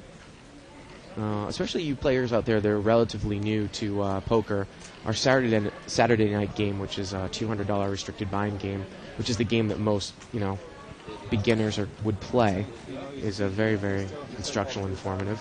Now Irene chooses not to raise out of the oh, now she makes a stink, and she's going to check now. She didn't raise; she had ace king, and she didn't think that she was given the option, Terry. Well, now she makes her top pair. And she's going to check it, so let's see if she's going to obviously go for a check raise here. And JT's going to bet on second pair here with queen 8. It's like he came back in the game for about 500 behind. I don't mind the play here by Irene. She did not raise out of the blind, and I think I probably would check raise here too with ace king.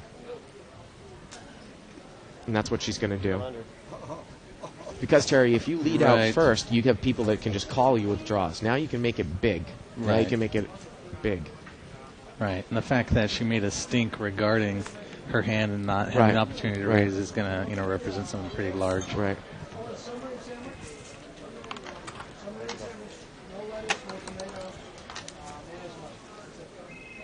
Mike, you want that again? Again, typically I'm not going to... Now, you say you don't play cash games anymore, but you used to play them up until a couple months ago daily.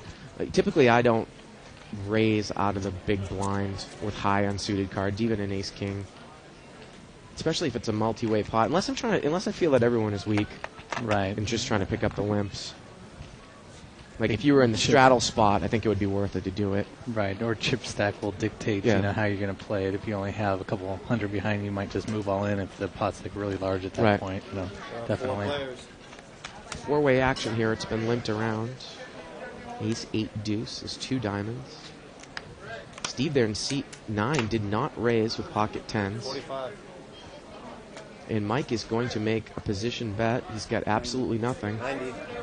And look at this. Steve's going to check raise here with the 10s. He's got second pair. It looks like he's just making the call for 90 with his 10s. No, I think Mike bet 45. Oh, okay. And Mike's going to make the call. Wow. So is he going to set... Oh, no, he's going to re-raise. Wow. He's representing the ace at this point, and that's going to be on... 160 more. Let's see what Steve does here. I think he might have said all in. Or he said call. 250 total. Well, if he just calls, Terry, he's kind of in a quandary. What is he going to do on the next street? This is Does he think, really if he thinks a weird his play here. If he thinks his 10s are good, why doesn't he move and all in now? You can see the furrowed brow by Mike, not understanding what exactly is going on. He might have moved all in. He might have called. I have to see what's happening here. And it looks like he has moved all in. If we can get that main... No, he's still got purples back there. Wow. So he's going to make the call. So now the pot is approaching about $600 or $700. Interesting play. The turn card is a 3 of hearts. And Mike's going to push harder. It gets checked on him. He pushes harder. And now Steve check calls all in. And the river is a 10, and he makes a set. Not that it even mattered, but he must feel good about his hand now. It's easy to read, Mikey. It's so easy to read. If it's easy to read, why would you check call the flop? You can hear Steve saying check raise. It's easy to read. I don't exactly understand. I play good all day. I'm down $2,000. Mike actually picked up a gut shot wheel draw there on the turn. Could have had a 5. But the order of that hand was... You complain, I don't say anything. I say something, you go back. Everybody at this table complain. Except for George. George, I'm gentleman. Okay, thank you. The hand was played so unorthodoxly, Terry, that you've got a check raise and then Mike a re-raise, and now Steve calls. It's not like if he had pushed all in, now Mike had nothing, and he actually probably would have folded, but it is kind of a strange play. Unless, maybe Steve read it that Mike had absolutely nothing, and I'm going to try to make you bluff at me again on the turn. That's what he's got to be thinking. And if that's what he was thinking, it worked. I honestly don't know. It's almost like by just smooth calling there instead of moving all in, it's almost like some sort of reverse stop-and-go play where you're getting more chips in the pot, and then because he had early position, he could have made the move on him, but yeah, it's a different, weird play. Well, Steve's picked up a big hand here. He's got ace-9 with the ace of clubs. The flop is 5, 8, 9, all clubs. 20. He's going to bet $20. I think JT's got queen-8 with the queen of clubs, so he's got the second nut flush draw with second pair, and I don't believe anyone else is going to call. So we're heads up. Ace-9 against queen-8. Top pair with the nut draw. The turn is an 8, and wow, JT has hit trips on the turn. Wow. And there's no reason for Steve not to continue to push. Mike and Kobe are out of the hands. So I think you're probably going to see just a call, which JT does make the call with his trips, just in case he does have the flush. And a jack comes on the river. Jack of spades there. So Steve... 30. 100. And now he raises. But see, that's what I don't understand, Terry. Why on earth wouldn't he raise the turn and make him pay for the club? Now you're saying that he was scared of maybe having the flush, but obviously when he raises the river there, he's not scared of the flush. I think that he played that dangerously. Steve bet 30 on the river and he raised it up to 100. I think it was definitely a expected value, small little raise there, get paid off if he's got maybe top pair, that sort of thing. I think he could have probably extracted a lot of money there on the turn, or at least get the guy to at least pay for the higher club draw. Right. Yeah, I probably would have raised on the turn. 40.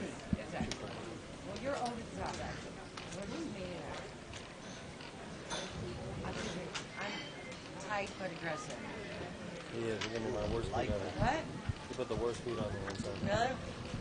The button there, right? He's going to raise. He's got pocket 9s. Makes it 30 to go. He's going to get called by a couple people with ace-jack offsuit. Come on, tell us the story. Deuce 6-5. That's a nice flop for pocket 9s. Pocket 3s. Pocket 3s. There's no federal. Pot's about $100. Looks like Ride's going to put in about 100 there. Yep. I bought the trips. I bought 2 9s. He got a same turn to set. He got a call. But before that, he moved me off. And Ride's going to take it down with his pocket 9s.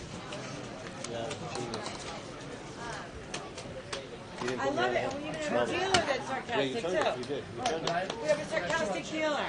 Well, yeah, you had many more chips than I did. Put me all in. On the turn. Yeah. So regarding the World Series, I think that with so many chips in play, we're definitely going to see a long night. Well, they definitely said that they were going to finish tonight, right? I don't know. Honestly, maybe someone else out there knows, but I don't know how they're going to work it. There's just a lot of chips on the table. Kobe, it looks like he was under the gun, and he didn't raise with ace-king suited. And he finally made a hand with his ace-king And he's limp. going to check it. And again, he doesn't put the money in when he has good hands. That's the other thing, though. So weird. And now JT's going to bet. He's got an open-ended straight draw. You'll probably see like a weak little raise up to maybe 100 maybe. Double the amount. Well, actually, he's going to come over the top. He's going to make it 225. And I wouldn't imagine that JT can call here with one card left. I think Kobe definitely needs to, if he... Let's see what happens here. Did JT just say call? He said, I don't know if I should call. It looks like he's going to mark. I guess if if Kobe has no problem... There's the rabbit cam. It's a 5. I think that if Kobe expects to make any money, unless he just is satisfied with picking up these small little bluff bets that other people are putting out there, he's going to have to put in some marginal money in the pot. He's going to have to do something. You can't just check re-raise for your entire stack every time. So And Mike, of course, he's going to straddle. And now Mike's picked up a hand. He's got ace-3 of hearts, which isn't the best hand, but you got to think if there are limpers, he's going to raise Well, for sure. And if we know Mike, that actually is a big hit Yeah. for him. Wow, he's going to check it. Very, very surprising. Interesting. So we're going to see three-way action. He's actually behind. JT has the best hand here with ace-6. And the flop is king-6-8. It looks like JT with middle pair And it gets there. checked around. The turn is a 10. So I think JT is still Well, affected. now Kobe's going to throw in a little bluff bet, and he's going to lay it. He's going to get the other guys to lay it down. Interesting. Yeah. Prior to that beat by JT, I think he would have normally had bet the turn there with his middle pair on the flop, but as we've seen with Mike and JT and a little bit with, all those pocket tens with Steve and seat 9, I think after losing a lot of chips, it definitely has affected their play.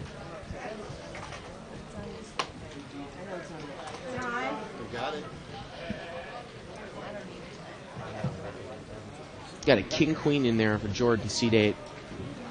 Boy, and he just limps, man. I'd love to see him open that pot from that position with king-queen. Well, another one of our, tight players for this evening.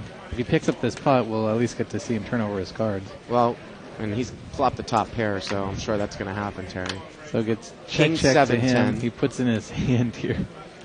25. You're going to get a little bit of a giggle from me if he turns over his cards and shows everyone. As he shows his cards once again. George is contracted to show every hand that he wins to the table if no one knows that he's contracted by the casino, as well as Mike is contracted in C3 to play every hand regardless of what 2 cards. So living up to his contractual commitments there by showing his hand once again. You're funny, honey.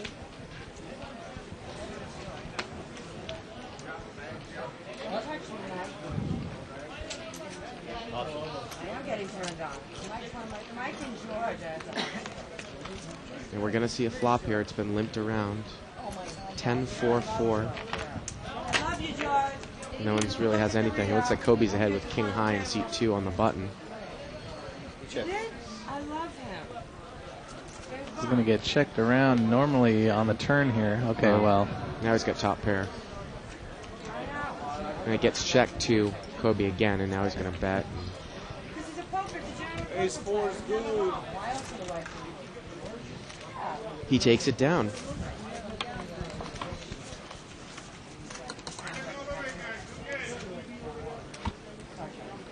So pretty straightforward play so far.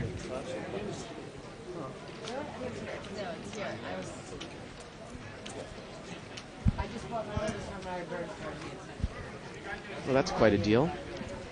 So Irene's got the card on the top of her hand. He does not. I have to buy some old NBA. The sad part is we sat next to Magic Johnson on an airplane. I didn't even know who was. Kobe's changing it up. He's going to raise here with 8-5 offsuit. And with his reputation, you'd think he'd steal the blinds. Now, Beth has got pocket 8s on the button here. Now, the thing is that Kobe should be able to make one of these continuation bets if high cards come out and get her to lay it down. Let's see what the flop brings. Whoa. 5-8. The flop is 5-7-4. He's got second pair and With a gut the shot gut straight shot. draw. But that's got the overpair. And it goes check, check. Wow. Beth doesn't put a bet in with the 8s. Unbelievable. That's definitely a bad play. And the turn is a 10. Unless she's, trying to trap. Really good enough to be able to make that play where she sees him check and then is going to make the call on the turn. I really don't understand why she doesn't put a bet in there on the flop. Yeah, right. And now he bets. It looks like about 100, and she's reaching for chips. She's thinking about raising here. Look, and the bet is 60, and she's going to raise to 300. Or she's going to raise to 300, yep. He bet 60. She's and then raising to 300. So I guess the play that we were just talking about, I mean, catching a read on him and trying to milk him for some chips so long as no paint comes or an ace on the turn, I guess we should be giving her a little bit more props than, prior, I guess. I know that, but I mean, you could make that type of move with kings or aces. But I mean, it's not. I mean, eights is vulnerable to everything, and she shows the eights. Terry, it's vulnerable to everything. All those overcards. What if a jack, a queen, a king, or an ace comes? Right. It's just. Well, I think knowing that. What if he had ace 10? Well, I think knowing how tight Kobe is, she might know that she can pick him off any hand. She might know that so long as paint or an ace doesn't come on turn, she's going to get a little bit of money out of him, possibly. Wow.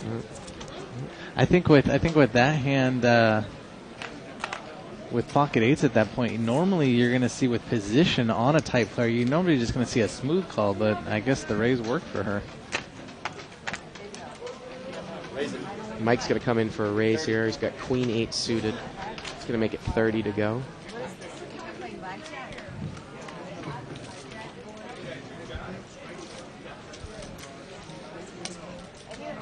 Looks like we have George coming in suit 6. And Kobe's in there again. He's going to play another hand. He's got 9-10 off suit. We're going to see 5-way action. It's a $150 pot. Jack 5-8 rainbow. So position definitely going to pay off for Mike here, who looks like he's going to put out about $75 bet here. He actually has the best hand with queen 8. 75. Puts out a $75 bet, and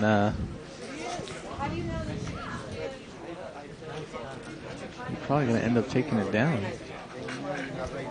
Well, Kobe's got an open-ended straight draw, and he's going to make the call. The thing that Mike knows about Kobe, though, is that with position, if Kobe checks the turn, he's going to be able to gun it into him. Well, there's hard. a queen, and that's the straight card, and it also gives Mike queens up. Wow. Oh, my goodness. So, and look at this. He's checked, and Mike's going to bet $100. Kobe checks it. He bets 100. So now what is Kobe going to do? He's got the nut straight, and Mike has 2 pairs. He's got queens and 8s. You can see him deciding what he needs to do here. He's not putting any more money in, Terry. I can't believe this. He's got a smooth call. Now an action killer could come on the river. You can look at Mike's face like, what the hell and is it's going a 7. on? It's a 7. And look at this. Kobe checks the river, and Mike checks right behind him. That's horrible. Oh, my God. Kobe. Jeez. Kobe Put needs some to money in that pot. Kobe needs to understand he can't just trap people when he's out of position like that. If Yeah. you're just going to who smooth calls 100, like on a draw when you're the tightest player at the table, what do you have to lose by putting a bet in on the turn? Wow. And, give Mike some credit with the instincts. He checks behind Kobe on the river, thinking, well, he's got to have something if he called 100 on the turn. I mean, and the other problem with that, too, Terry, is that 7 wasn't necessarily an action killer, but there's plenty of cards that would have been an action killer. Any of those 2 straight cards or a complete flush card, Honestly, at this point, though, the style that Kobe's been playing, the fact that he's been limping in with the ace-king, all this kind of stuff, I've never seen him at this table, and, I'm not trying to, bag on the guy on any part, but it almost appears like he's playing at a table that's over his head. People are coming into these pots, for raises like Mike with queen 9 offsuit and stuff, and he's limping with monsters. I don't know. There are 5 players. I mean, again, he wins the pot, but he makes the absolute minimum that he possibly could have made. So we're going to see 5-way action here. 9 queen jack. Looks like it was limped around. And it looks like Irene has made the nut straight with king 10. Seat 5. She's got the nut straight. Plus she's got position, so... And Beth has got queen 10, so she's got top pair with an open-ended straight draw. Kobe's got king 9, a gut shot, and bottom pair. With a possible flush draw And look at this. Beth is going to fire here with queen 10. Looks like probably she's going to put in about $50 possibly. Probably not being too happy about top pair. And now the question is, what does Irene do? There are 2 spades out there. She's next to act. She's sitting there with the nuts right now. Well, this is a great camera angle here. Let's try to catch a read on Irene and the way she's acting right now. It's a $75 bet. And she's going to raise it with She the nut raises straight. to, I think it was 325 possibly, or 300 even she raises to. 19, so he got 75 on that. Interesting. So, not that much money in the pot. Beth puts out 50, and she re-raises to what appears to be 300 more. She raised to 300. Do you? Wow. Rabbit Cam shows an ace and a queen. And a so queen. that would have meant that she queens would have made trip queens there. So she definitely could have made a lot more money at that point. Another so the example turn card would have been a queen. Another example of weird play and not making as much money as you probably could have at that point. Well, you know, like I said, I'm a fan of fast playing a lot of cards. Now, when you get up to these levels, you can get a little bit tricky. with $40 in the pot pre-flop and a $50 bet on the flop, you're re-raising 300 to go. I mean, there's one thing that is about a lot. fast playing, and then there's that. That is a lot. But Irene can't be happy the fact if she goes home and watches this that the turn card would have been a Right. queen, and she probably would have had all of Beth's money. Right. 5 players. 5-way action here. It's been limped around. Suited connectors. Got a 5, 6, 8. Look at this. Someone else has flopped top pair with an open-ended straight draw. It's George. And George in seat 8 is actually going to bet with Queen 7. George in seat 6 has got 8-7. And Mike calls with a gut shot and a couple of overcards. And So George George calls. makes the call. The turn is a queen. Wow. So now giving open-ended with top pair to George and C8 with his Queen 7. Yep. And now I believe Mike has a double gutter as well. Catch a 7 or a jack. And the river's a 3. So nothing on the end there. But seat 8 has picked up the best hand. It's going to bet 100. And is George going to call here with the 7-8? No, I think he was happier about his open-ended than he was about his top pair with the 8 on the flop. So Yep. I think he's going to fold at that point. And of course, George shows the hand. Well, he is contracted. Yep. So. You're not a little bit surprised that the George in seat 6 didn't pop that one up a little bit on the flop? Top pair with an open-ended straight draw? Pretty powerful hand. Right. Both spotters. Get a queen and a 7. No, the 7 is for the straight. 2 pairs. No, the 7 is straight. I hit the 7. I got the 7 too. I was almost curious to regarding the Irene 300 to go bet when she had the nuts straight at that point, and the original raiser or better was Beth on the flop. It almost curious after all the hugging and kissing tonight if that 300 to go bet was for Beth's benefit. You mean in terms of poker? In terms of girlfriend, I've got a monster and I love you so much, and we've been hugging and kissing all night. You might want to get out of this one. Look at this. Kobe's got ace king in the blind, and he's checked it. Did he raise this time? No, he's in the blind. Actually, he limped under the gun. Let's see how he plays it. Well, now he's going to bet on top pair. And now this time, he's probably not going to get any callers, which is probably going to reinforce the fact that he's going to continue to check all his good hands. I feel bad for the guy, but the play with the straight against Mike was just kind of inexcusable, Terry. Right, and he could have definitely got paid off some more, but he might be very well. He hasn't gone bust tonight. He's made a small profit, and he's grinding it out. For a lot of people, that's fine. And it looks like Mike's going to come in with his standard live straddle. Set up. Seat 7, right? He's got ace king. Down over here on C4. Mike's picked up a 5-7 suited in the straddle position in seat 3. I am in shock. It was a day I waited till you guys bet and come and see one guy. 120. Raid's made it 120 to go here with ace king, seat 7. And Mike is thinking about calling here. Usually you don't want to take that hand heads up for a big raise, and he mucks. And now George has got the ace deuce suited. The Omaha hand, and he mucks. Queen's chip or a blue chip, sir? So for your Omaha trivia, what would be considered the best starting hand in an Omaha split game there, Bart? Well, usually it's ace, ace, deuce, 3, double suited. Right. Question is in pot limit Omaha. For a long time, ace, ace, king, king, double suited was considered the best, but now a lot of people are joining the bandwagon of ace, ace, jack 10 double suited as being a better pot limit high hand.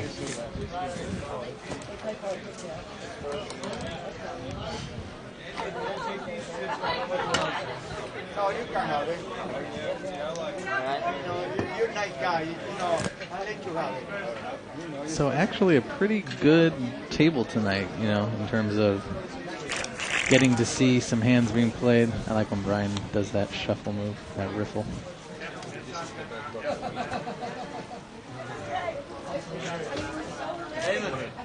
don't want to see anything here.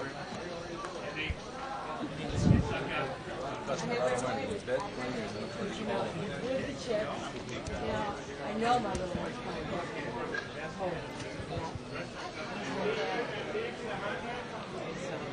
Ace king again for Reed in seat 7. George in seat 8's got pocket 8s. This time he's going to make it 75. He made it 120. Last hand, look at this. George mucks the pocket 8s. How much money does George have in front of him after this hand? Let's get a zoom there. Seat number 8. I'm assuming he has about 700 at this point. It looks like he's got a stack of purples. Stack of purple, and it looks like 2 stacks of yellow. So I believe Tim, the floor man, said he's got about 700 in front of him. Well, I guess that's an either-or thing, but normally, pocket 8s. In position, I'd probably make that call. But I'm just Mr. Loosey-goosey. I think it's definitely a case of, the standard players that we would normally see in a 500 game. You can definitely tell how the table and the fact that, a lot of these players don't normally play 500 could, be affecting how tight some of the table is. Queen 10-3. It's a rainbow flop. Turn is a 5 of spades. This pot was limped around. And the river's a queen. And it looks like seat 7 has the best hand with jack 3. And he's actually going to bet on the river here. That makes sense. Yeah. Because what can he beat? If he gets called, how can he possibly win? You got bottom pair, so you decide to bet it, and whoever calls you has got you beat. Yeah. Well. If you have 3 quarters, the guy said an interesting play. I got you. I understand. Okay. You got a good air, man. You're a good dealer. Looks like we got a dealer change coming in. I didn't know Queen. Yeah, you're right.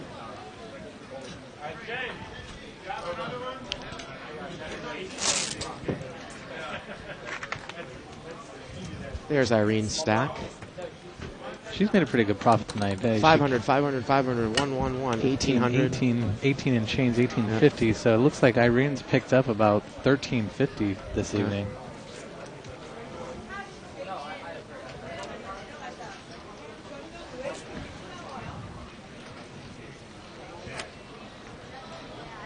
Pocket 4s here for JT in seat 1. He's going to limp in. Kobe's coming in with a 3-6 suited. Mike's in there with ace rag offsuit. And we get a 9-10 suited in the in seat 7, was the big blind. King Jack 10, 2 clubs. So Kobe's got a flush draw in seat 2. It looks like Raid has made his... He's got bottom pair. Bottom pair. I was going to say open-ended, but I'm mistaken. And Kobe's going to bet. He's going to make a semi-bluff bet. He's going to bet $60 here. Now you wonder if Raid just is not going to get involved with this. He's in early position. It's 2 clubs. I don't see him making this call at this point, It's one of those situations where he's thinking, well, what if I caught the queen? But the fact that those 2 clubs are there, it's kind of pointless to draw. Well, also, if you catch the queen, anyone with an ace has a higher straight than you, so his hand really isn't that good. Yeah, good point. Yeah, that hand goes into the muck as it should. So more interesting plays by Kobe, who Well, I definitely like that play. No, absolutely. Yeah. Just questioning when he chooses to make the plays, the benefit in terms of making money. Yeah. I don't think he's going to allow us to live down the slow play check on the river with his straight. And not straight,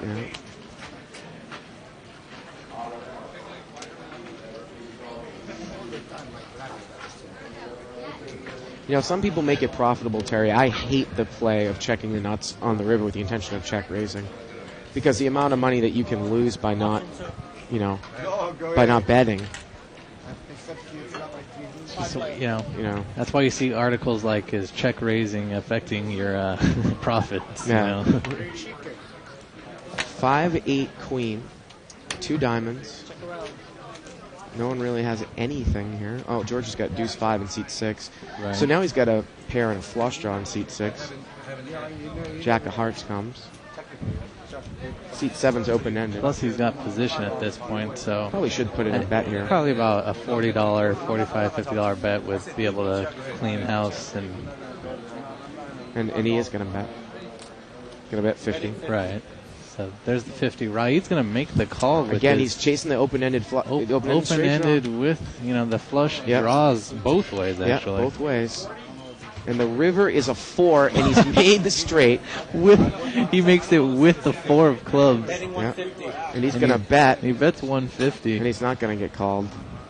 That is definitely one of those cases where he's drawing to 2 cards at that point, and he actually hits the 4 of clubs. Yeah. 2 cards in a matter of, not being scared off by a flush. Right.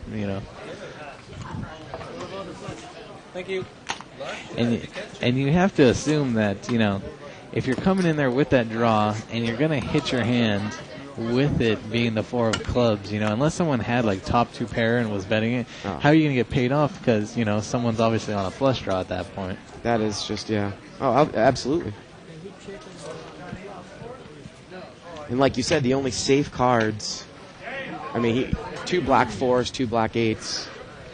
Or 2 black 9s, I guess, whatever the case would be. And then he puts in a huge bet on the river and he gets nothing. Right. Yeah, I forgot about the 9, so he was drawing to 4 non-scare cards. Jack 5. No one has a jack. Mike's got queen 5 in seat 3. Let's see if he puts a bet in here. Motown board there. Mike is going to bet. Or Jack 5 Motown, to quote my brother Vince. Vince Van Patten, that is. Ah.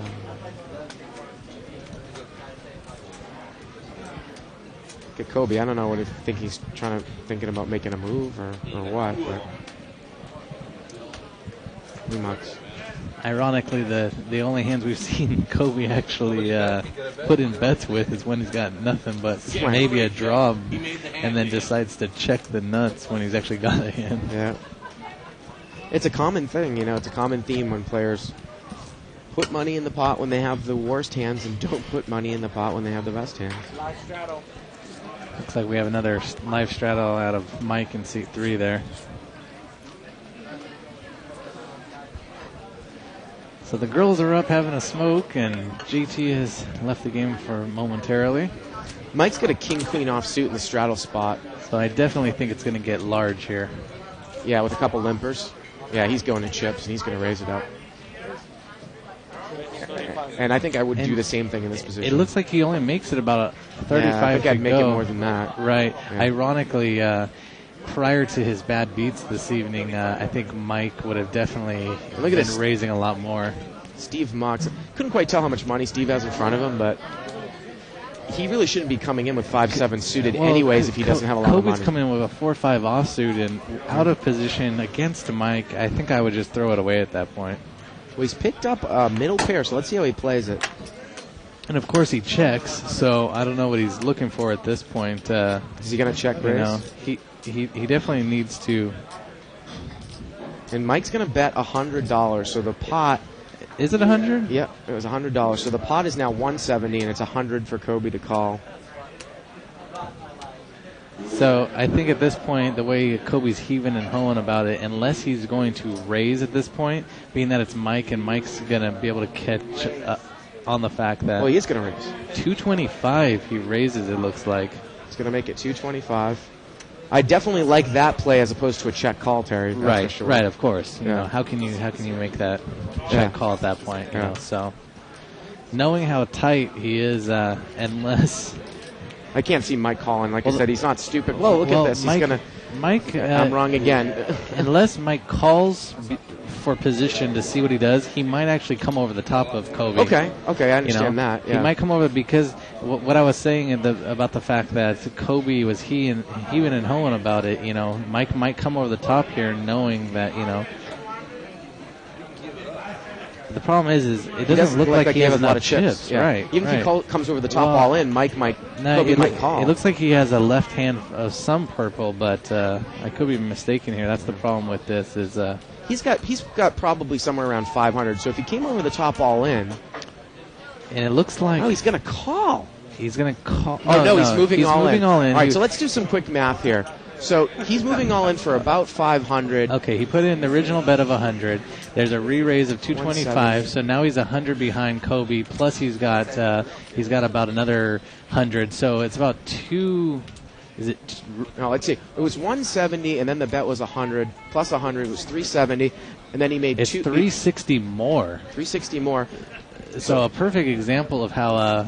The fact that Kobe didn't look like he really wanted to make the call and then put in the raise is definitely going to, work to Mike's advantage at this point. So the pot actually is right around 1,000. I did the math out in my head. So he's getting about 2.5 to 1 here. Now, even if he thinks he's up against an overpair, does he have odds to call with 2 cards to come now to hit 2 pairs if he thinks a 4 or 5 are good? He would have 5 outs times 2. So he'd have about 1 chance in 5 of getting there. The pot really isn't laying him the odds. If he thinks that Mike has an overpair, of course, you also have to put the fact that Mike might be bluffing here, which he is. But if he thinks Mike has an overpair, it's $1,000 in the pot. I think this and is $365 to call. This is definitely. And he throws. He throws. Yeah. It's just my first comment when he was coming in after Mike had raised, was, why come in against Mike out of position with 4-5 offsuit? Being that you know how aggressive Mike is and how loose he plays, unless you're going to, grab your manhood at that point and knowing I'm going to commit a lot of chips with 4-5 offsuit, if I happen to hit my hand, it's why even come in there at that point pre-flop? Oh, absolutely. I think Mike definitely had caught caught a read by how slow it took for that raise to come out by Kobe and C2. That's the reason why he went all in. He heard you talking. Oh, and Kobe's not pleased. He said I have to. No, you said It looks like we have some sort of scuffle at the table. Well, players really shouldn't be talking about hands, and Kobe's a little irritated about that. But even still, I don't even think the pot was quite 1,000. I think it was less than that. Kobe definitely was not getting odds to say, I need to hit 2 pair of trips with 2 cards to come to make that call. Mike had just enough. Now, Mike, say he moved over the top for another 100, then you do call with a pair. Raise. Make it 60 total. Now, seat 7 read, he's going to bring this one in with an ace-10 offsuit. He's going to make it 60 to go. George, to his immediate right, is limped in with ace-10 suited. And Mike has called with a king-4. So we got a couple of spades there at king-4 and ace-10 and ace-10 offsuit. It's about a $180 pot. Ooh, ace-8-9. Both players have hit top pair. Let's see how George plays this. Remember, he limp called pre-flop. He's going to bet straight out here, Terry. He's betting about the size of the pot. Pot is now 380, 200 for Raid to call. George is free rolling against Raid with the same hand with the redraw spade there. And Raid just calls, which, again, in position you can do here, no limit. See what happens on the turn. So now the pot's about 580.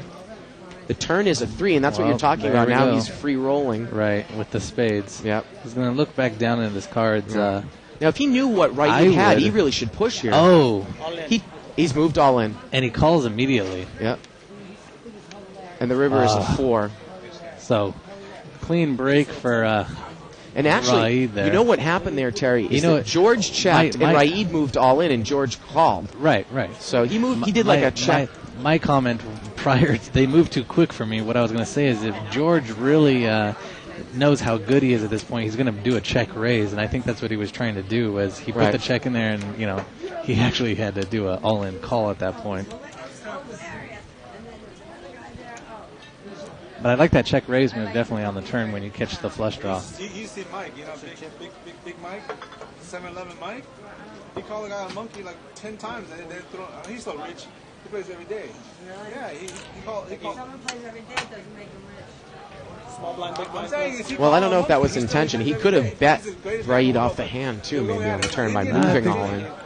Right. Be a monkey like all night. I think that's probably what I would have done. I probably would have moved all in at that point.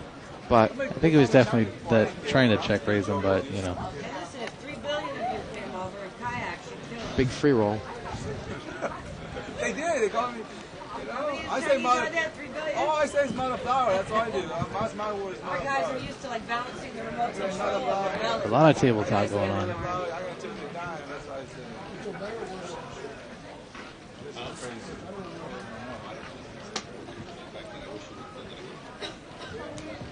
No way. That big hand with Kobe and Mike with the king queen. We probably should have asked for a rabbit to see what would have came.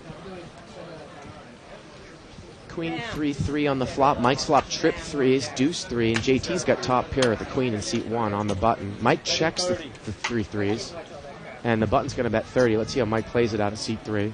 He's going to check call. He probably just makes a smooth call, which it looks like he does here. And everyone gets out of the way. So it's heads up, seat 1 against seat 3. About a $100 pot. Turns an ace of clubs. Mike's going to check. It's a pretty good card, actually. Knowing how aggressive JT is, he can do the check raise. It looks like he does. He's just going to check call again. He's going to smooth call again. I guess he's doesn't care about his deuce kicker. And there's an ace. Wow. He checks again with full house and. Well, I think the ace was an action killer for him at the end, or it was scary for him at the end, possibly.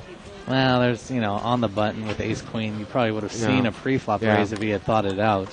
I would have definitely put in a little feeler bet there. I would have check raised the turn. Yeah. Because, Yeah. Mike again, I mean, I'm not saying that he does this, but I'm saying, again, we see another player make an absolute minimum amount on a big hand. Right. You don't flop trips or sets that often and hold them, and we've just seen that no one's really maximizing their value at this table at all. Kind of the story of tonight.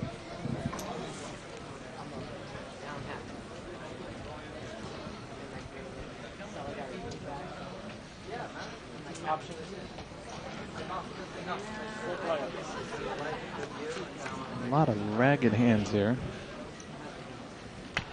4-8-4, there's 2 spades. So let's see how Kobe is going to play top pair here. Betting 45.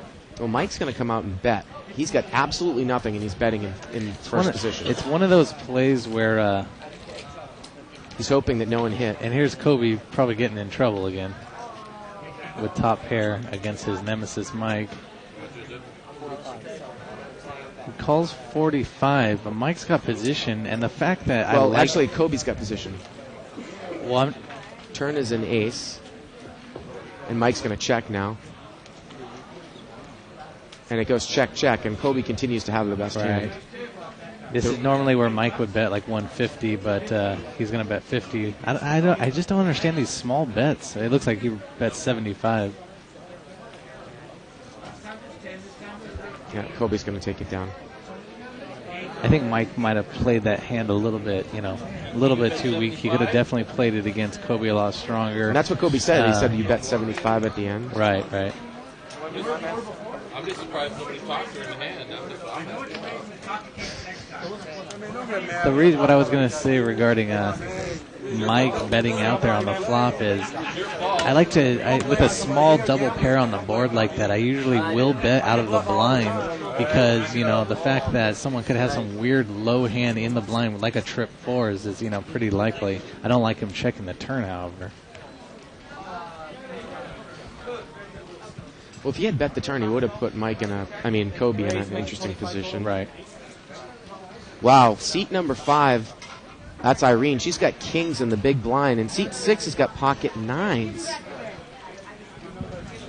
And it looks like seat 6 raised to about 40. Mike is called. Another person is called. You got to think that Irene's going to re-raise here. She doesn't want to take this up 4 ways. She raises to 250. I don't think she's going to get any callers here. I believe she raised to 250. Yep. This is one of those situations where the best hand with, the second best hand with pocket 9s being out of position with those many players in front of them is actually going to be to Irene's benefit to probably get him to lay it down. Because you have to, he does throw it away because you have to worry about all those people in front of him. Yeah. It'd be a different story if he was, the last person to act, in that row of people. Right. But you got to be worried again about the re-raise coming from behind you. Maybe. That's what I'm saying. Yeah, exactly. You saw, today is frustrating. So she takes it down and probably picks up about 120 profit there pre-flop. You got me with the sexy lips. You know, like a Jerry Maguire? Nice. You don't have to say anything else. You got me and you've got sexy lips. You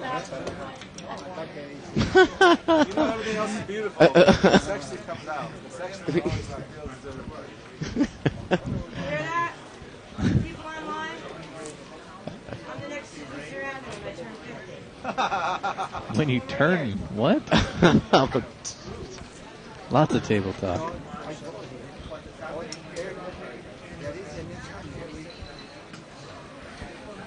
Kobe's going to come in. He's got a 5-3 of diamonds. Mike comes in with Jack 3. Beth's in there with King 10 of spades. A lot of people would raise in that spot from the button with King 10 of spades. So we're going to see it limped around. It's either 4 or 5-way action here. See some diamonds come out here. 5-way action. And we Ace, do. Queen 9. So now we have Kobe with the look at Irene's the hands. 3-5 draw. Irene's got top here with the nut flush draw. She's going to check it, I believe. She's probably going to check raise, I imagine. Kobe bets. Let's see what Irene does here in seat 5. No, I would really like Irene to play this hand properly just off of Kobe's image. I think she can make a lot of money off of him here. Beth has got the backdoor spade draw and a gut shot straight draw that she's going to mock. Kobe bet it looked like about 50. And it looks like she's just going to smooth call. I think probably some check calls here to see if her flush comes out, and then the fact that her kicker's weak.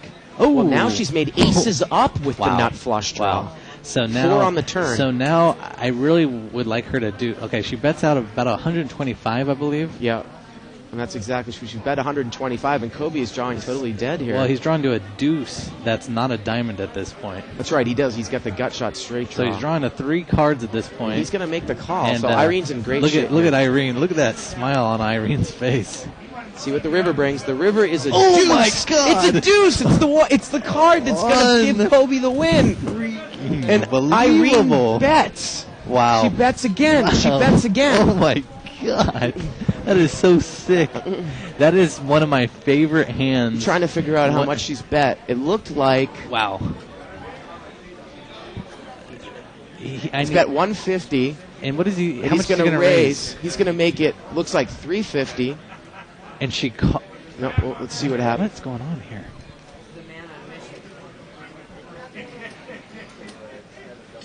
So he's raised to 300, and she's called. He doubled the bet, and she realized this. She got a brutal beat there. Wow, that was horrible. That's unbelievable. Not only did she have the nut draw against him, she doesn't show it. But she also had aces up. Wow, that is unbelievable. Is horrible. Aces up, nut flush draw. Again, like we said. Wow. And I see that actually 2 of the other deuces were dead. There was one out there. One out. That was the case deuce? That was the case deuce. That is an unbelievable beat. Wow. She's not smiling that is now. Absolutely horrible. Yeah. Absolutely horrible. And she tells her hand to the table. Aces up with the nut flush draw. He caught the case deuce. Wow. I gotta say, especially in tournaments, one of my favorite hands to crack somebody with is the fact that when you're on some random flush draw and you catch the nut straight on someone, it's just the best hand because no one ever puts you on that straight draw.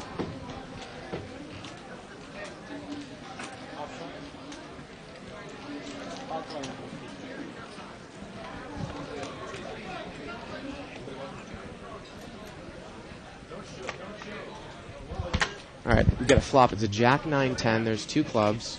George's got an open-ended straight draw and a flush draw. And it looks like it's a Jack 9-10 of diamonds on the Mike flop. once again has made a trip 9s this time. No, the flop is Jack 9-10. Oh, excuse me. We got it up wrong. Excuse me.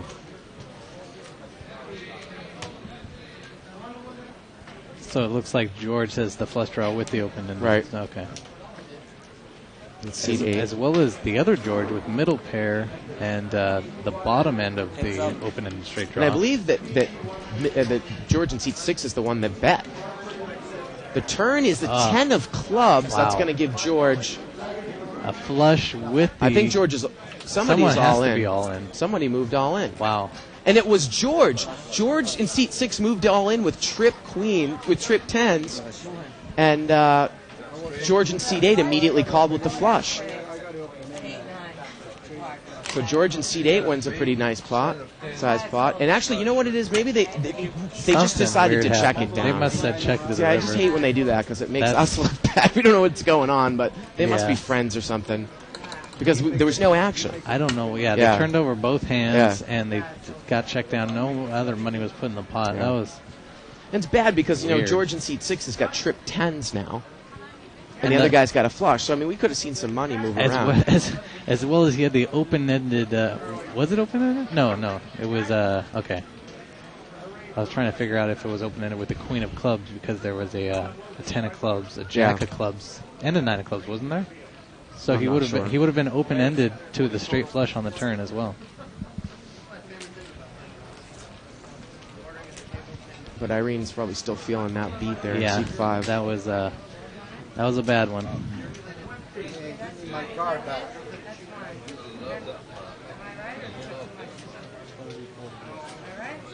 Looks like Mike raised. It's about a $60 raise. 5-way action, so about $300 in the pot. 4, 8, 10. Beth has got top pair with ace 10. Right. And there's enough money in here at this point where she's got $300 in the pot. She really needs to put out a substantial bet here with top pair. It looks like she's only going for like the $50, Oh my the minimum. goodness. Yeah, it looks like she was trying to do more. She attempted to do a string bet at that point, but it looks too like bad. 50 there. It's fine. I don't want to argue. I want a happy snapper. I don't want to argue. I don't care. I want everybody happy table. So now the pot's 350. Well, luckily for her, I don't think anyone really can call. Kobe could possibly try to, getting maybe 5 or 6 to 1. But that's still, you'd have to think about the implied odds. He mucks. Ironically, it's the fact that she tried to do a string bet and didn't have to commit more chips at that point, and the fact that the floor man as well as the rest of the table started discussing it actually makes her hand look a lot stronger than it actually is, And now, why on earth would Mike get involved here then, if he knows all that?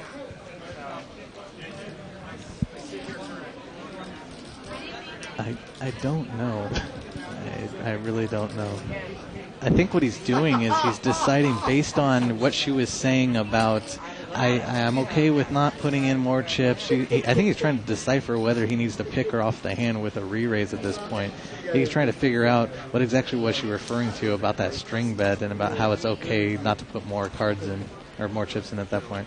She takes down a pretty good size pot for only a $50 bet there. Looked like a little bit more than it was, but a good profit nonetheless. Good stuff. Oh, yeah. Did I give you anything? Yes, you did. Man, you can't pronounce your name. Now?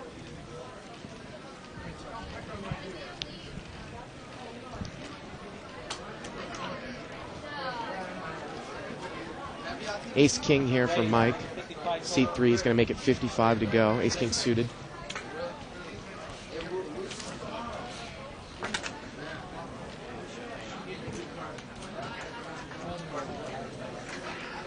Kobe's not going to call. Why wouldn't he? Got pocket deuces. Heads up, Yeah. It was 55. Not going to get involved.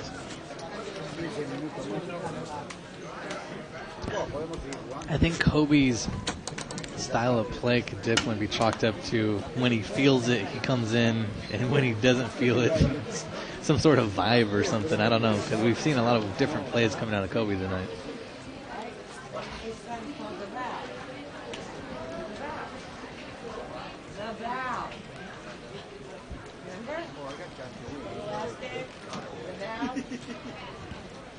Irene's going to limp in here with 6-8 off suit. We haven't seen her play a lot of hands at all. She's been playing pretty tight. We're going to see 1, 2, 3, 4, 5. It looks like the real limp is out of George in seat 6. Yeah, he's got ace queen off suit. I haven't seen George raise a lot pre-flop. No. Button's going to make a bet here. It's George. He's got a 10. He's going to bet $25 with his 10. I think what you're seeing, what we're seeing out of a lot of these players at this table Now, is... Steve also has a 10 here, Terry, but he's one less. And George is pretty Right. tight. Steve's going to muck. I think what we're seeing tonight is a lot of players knowing that, you know, how loose a lot of these different players are at this table. There's no benefit to raising pre-flop. George calls with overs and a gut shot, and he catches the gut shot on the turn. Wow. And again, they're going to check it down, so these guys are obviously friends. What is going on here? They're just, I guess they're friends, because, again, yeah. So. Wow.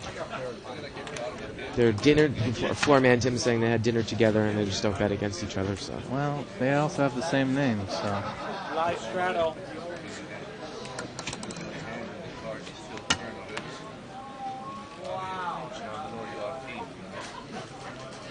You actually can hear Raid asking for them to turn, if they're going to check it down to the river, that he wants to see the cards turned over on the table, so to make sure they're not colluding against each other. That's well, I don't know if Raid was saying that or the fact that they did turn it over that time. I think that if they turn it over, it might counterfeit some sort of jackpot. And I don't know if Tim could say that, but maybe they should keep the cards down. I actually think the fact that they're checking to the river, he was asking for them to turn their hands over.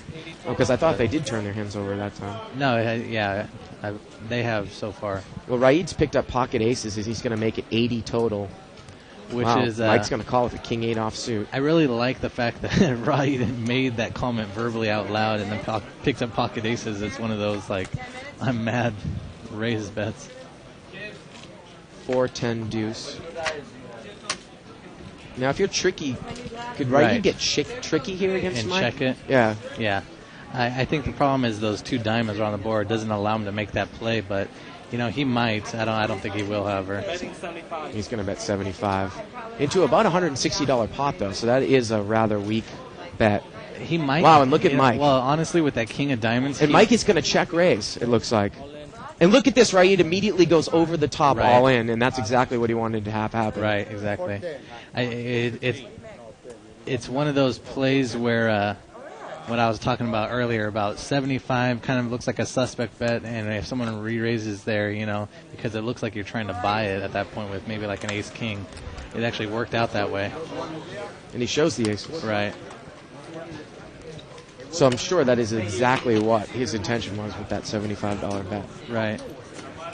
I think that it's one of those plays where if you're going to he only re-raised him double the amount. I might have smooth called with early position and then put out another 75 bet, you know, effectually doing the same thing if he doesn't have a big hand. Can I read that, Evelyn? It's quite funny, but it's going to have to go through your eyes first. All right, I guess I won't. Raise. Make it 35 total. Going to see a $35 raise here. If you can't think of it on your own, you can't repeat. Okay. You can tell everyone to log on, though, to the website. To 2 plus 2. Right. $35 times 4 people. It's about $140 pot. Irene's in there with queen 10 off suit. Betting 50. And it's a king 4-6 flop. And look at this. Mike's going to check call here with second pair. Boy, he really is playing 82 cards. Raid does not like it. Look at his face. He's only got Jack 10 of spades, who's the original raiser. Mike checks. And Raid's going to bet again 50. And Mike, of course, he's going to call again. It's amazing. And Raid's going to really have to push here on the river. King comes on the... On the Now Raid, I don't see how... Why is he betting such small amounts? He's going to bet 100. It's just... He's really betting these small amounts, and the pot is... Well, Mike's gonna make the call. He's gonna make the call. The pot was about 400, so Mike was getting about 3 to 1. I'm just talking about the bets being put out he there shows by Jack 10, by I don't know why. Raid. I just don't, if you're gonna bluff at it, then grab your skirt and bluff at it, especially against Mike. I mean.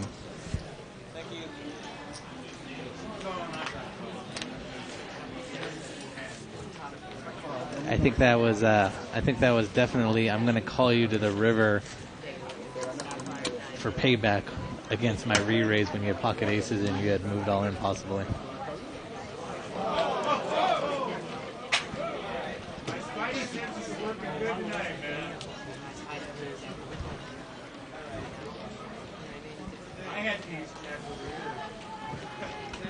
Okay, this is going to be our last hand of the night. You can join us tomorrow for our $200 restricted buy-in, no limit game. All in, everybody. Let's go. Everybody all in. The cameras are done. You want more cameras? They can just leave it right on you. We got a flop of King, Queen, 3, 2 diamonds. And JT there in Set 1 has got King, Queen, and he's going to bet with top pair. Little twist for tomorrow too, Terry. Every pot that we have actually is going to have like a marker chip in it. And at the end of the night, whoever has the most chips, whoever has won the most pots is going to get something additional. $200. So it's interesting.